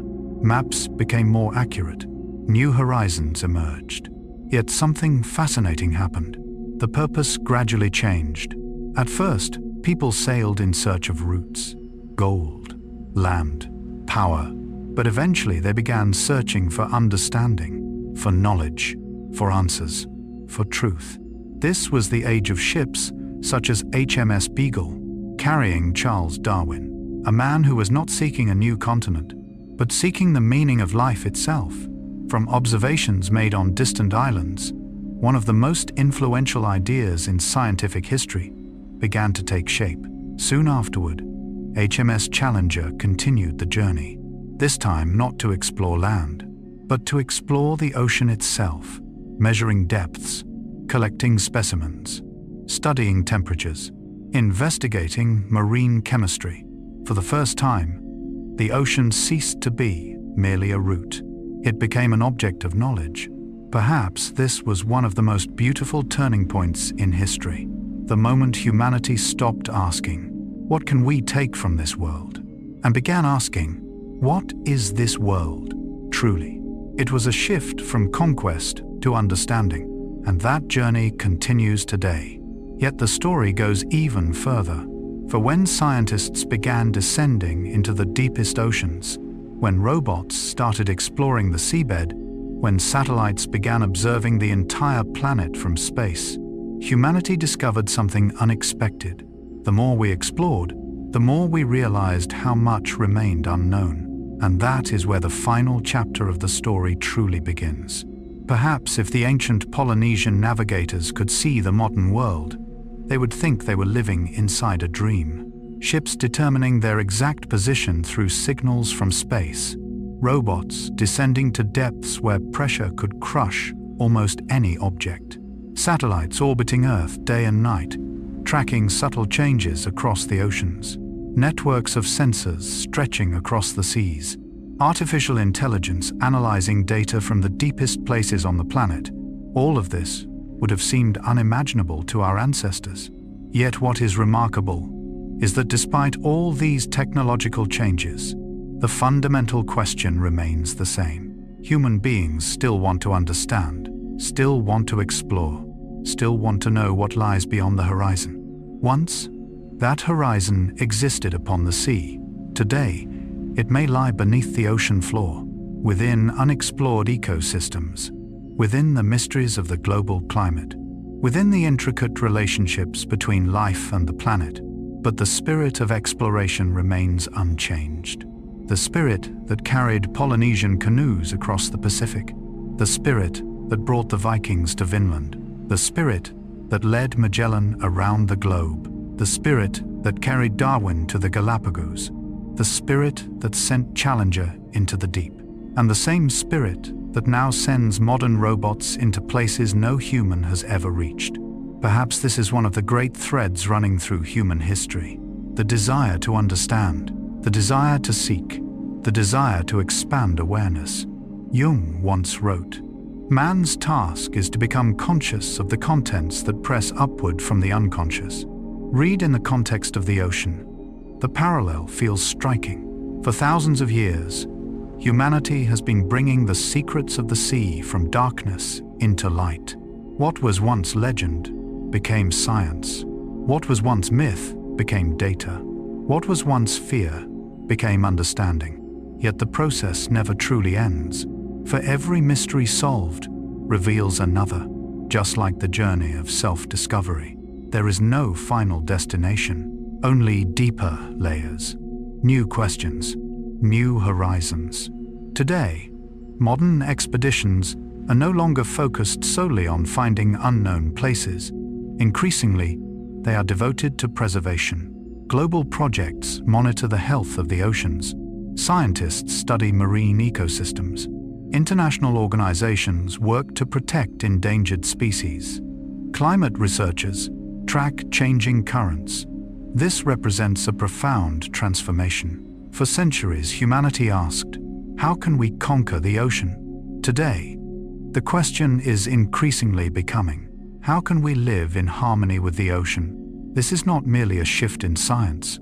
It is a shift in consciousness, a sign of maturity. Because maturity is not about controlling everything. It is about understanding our relationship with the world. Jung called this process individuation, the process of becoming whole. The realization that we do not exist separately, but as part of something larger. Perhaps humanity itself is undergoing a similar journey. We once viewed the ocean as something to exploit, a route to use, a space through which power could expand. But the more we learn, the more we realize that the ocean is not separate from our lives. It is part of us. Ocean currents influence climate. Climate influences agriculture. Agriculture influences society. Society influences every individual. Everything is connected, like waters within the same sea. And perhaps that is why the story of the ocean always feels larger than itself. Because the ocean is not merely water. It is the collective memory of humanity. Within its depths lie ancient ships, trade routes, migrations, wars, dreams, failures, victories, discoveries, sacrifices. It is as though the entire history of our species has left traces upon the sea. If we could read the ocean as a vast book, every wave would be a page, every current a chapter, every shipwreck a story, every voyage a narrative, together forming an epic thousands of years in the making. Yet after everything, perhaps the greatest lesson the ocean teaches is not geography. not history, not science, but humility. For despite reaching the moon, despite sending probes to distant planets, despite developing technologies beyond our ancestors' imagination, we still do not fully understand our own world. There are still regions of the ocean floor not mapped in detail, still creatures without names, still sounds without explanations, still secrets hidden beneath the abyss. And that is beautiful, because it reminds us that wonder still exists, that mystery still exists, that there are still things left to discover. Jung once wrote, "The privilege of a lifetime is to become who you truly are." Perhaps the same is true for humanity. The greatest privilege is not conquering every mystery, but continuing to learn, continuing to grow, continuing to explore, continuing to become a wiser version of ourselves. And so, when we look back across the entire journey from the first Polynesian canoes to the satellites orbiting Earth today, we arrive at a simple truth. Every great voyage is ultimately a journey toward understanding ourselves. The sailor thinks he is searching for an island, but sometimes he finds courage. The explorer thinks he is searching for a continent, but sometimes he discovers his own limits. The scientist thinks she is searching for data, but sometimes she discovers humility. And perhaps the same is true for all of us. We look toward the ocean because it reflects something deep within our souls. We explore the sea because a part of us is always drawn toward the unknown. We listen to the waves because there is something familiar in their sound, like an ancient memory, like a call rising from the depths of the unconscious, like a reminder that life is always larger than what the eye can see. And as this long voyage gradually comes to an end, as the waves continue whispering beneath the night sky just as they have for millions of years, perhaps what remains is not the names of ships or historical dates, but a feeling that between the vastness of the ocean and the human soul there exists an invisible connection, a quiet reflection. And within that reflection, we understand that the greatest voyage of all will always be the voyage inward.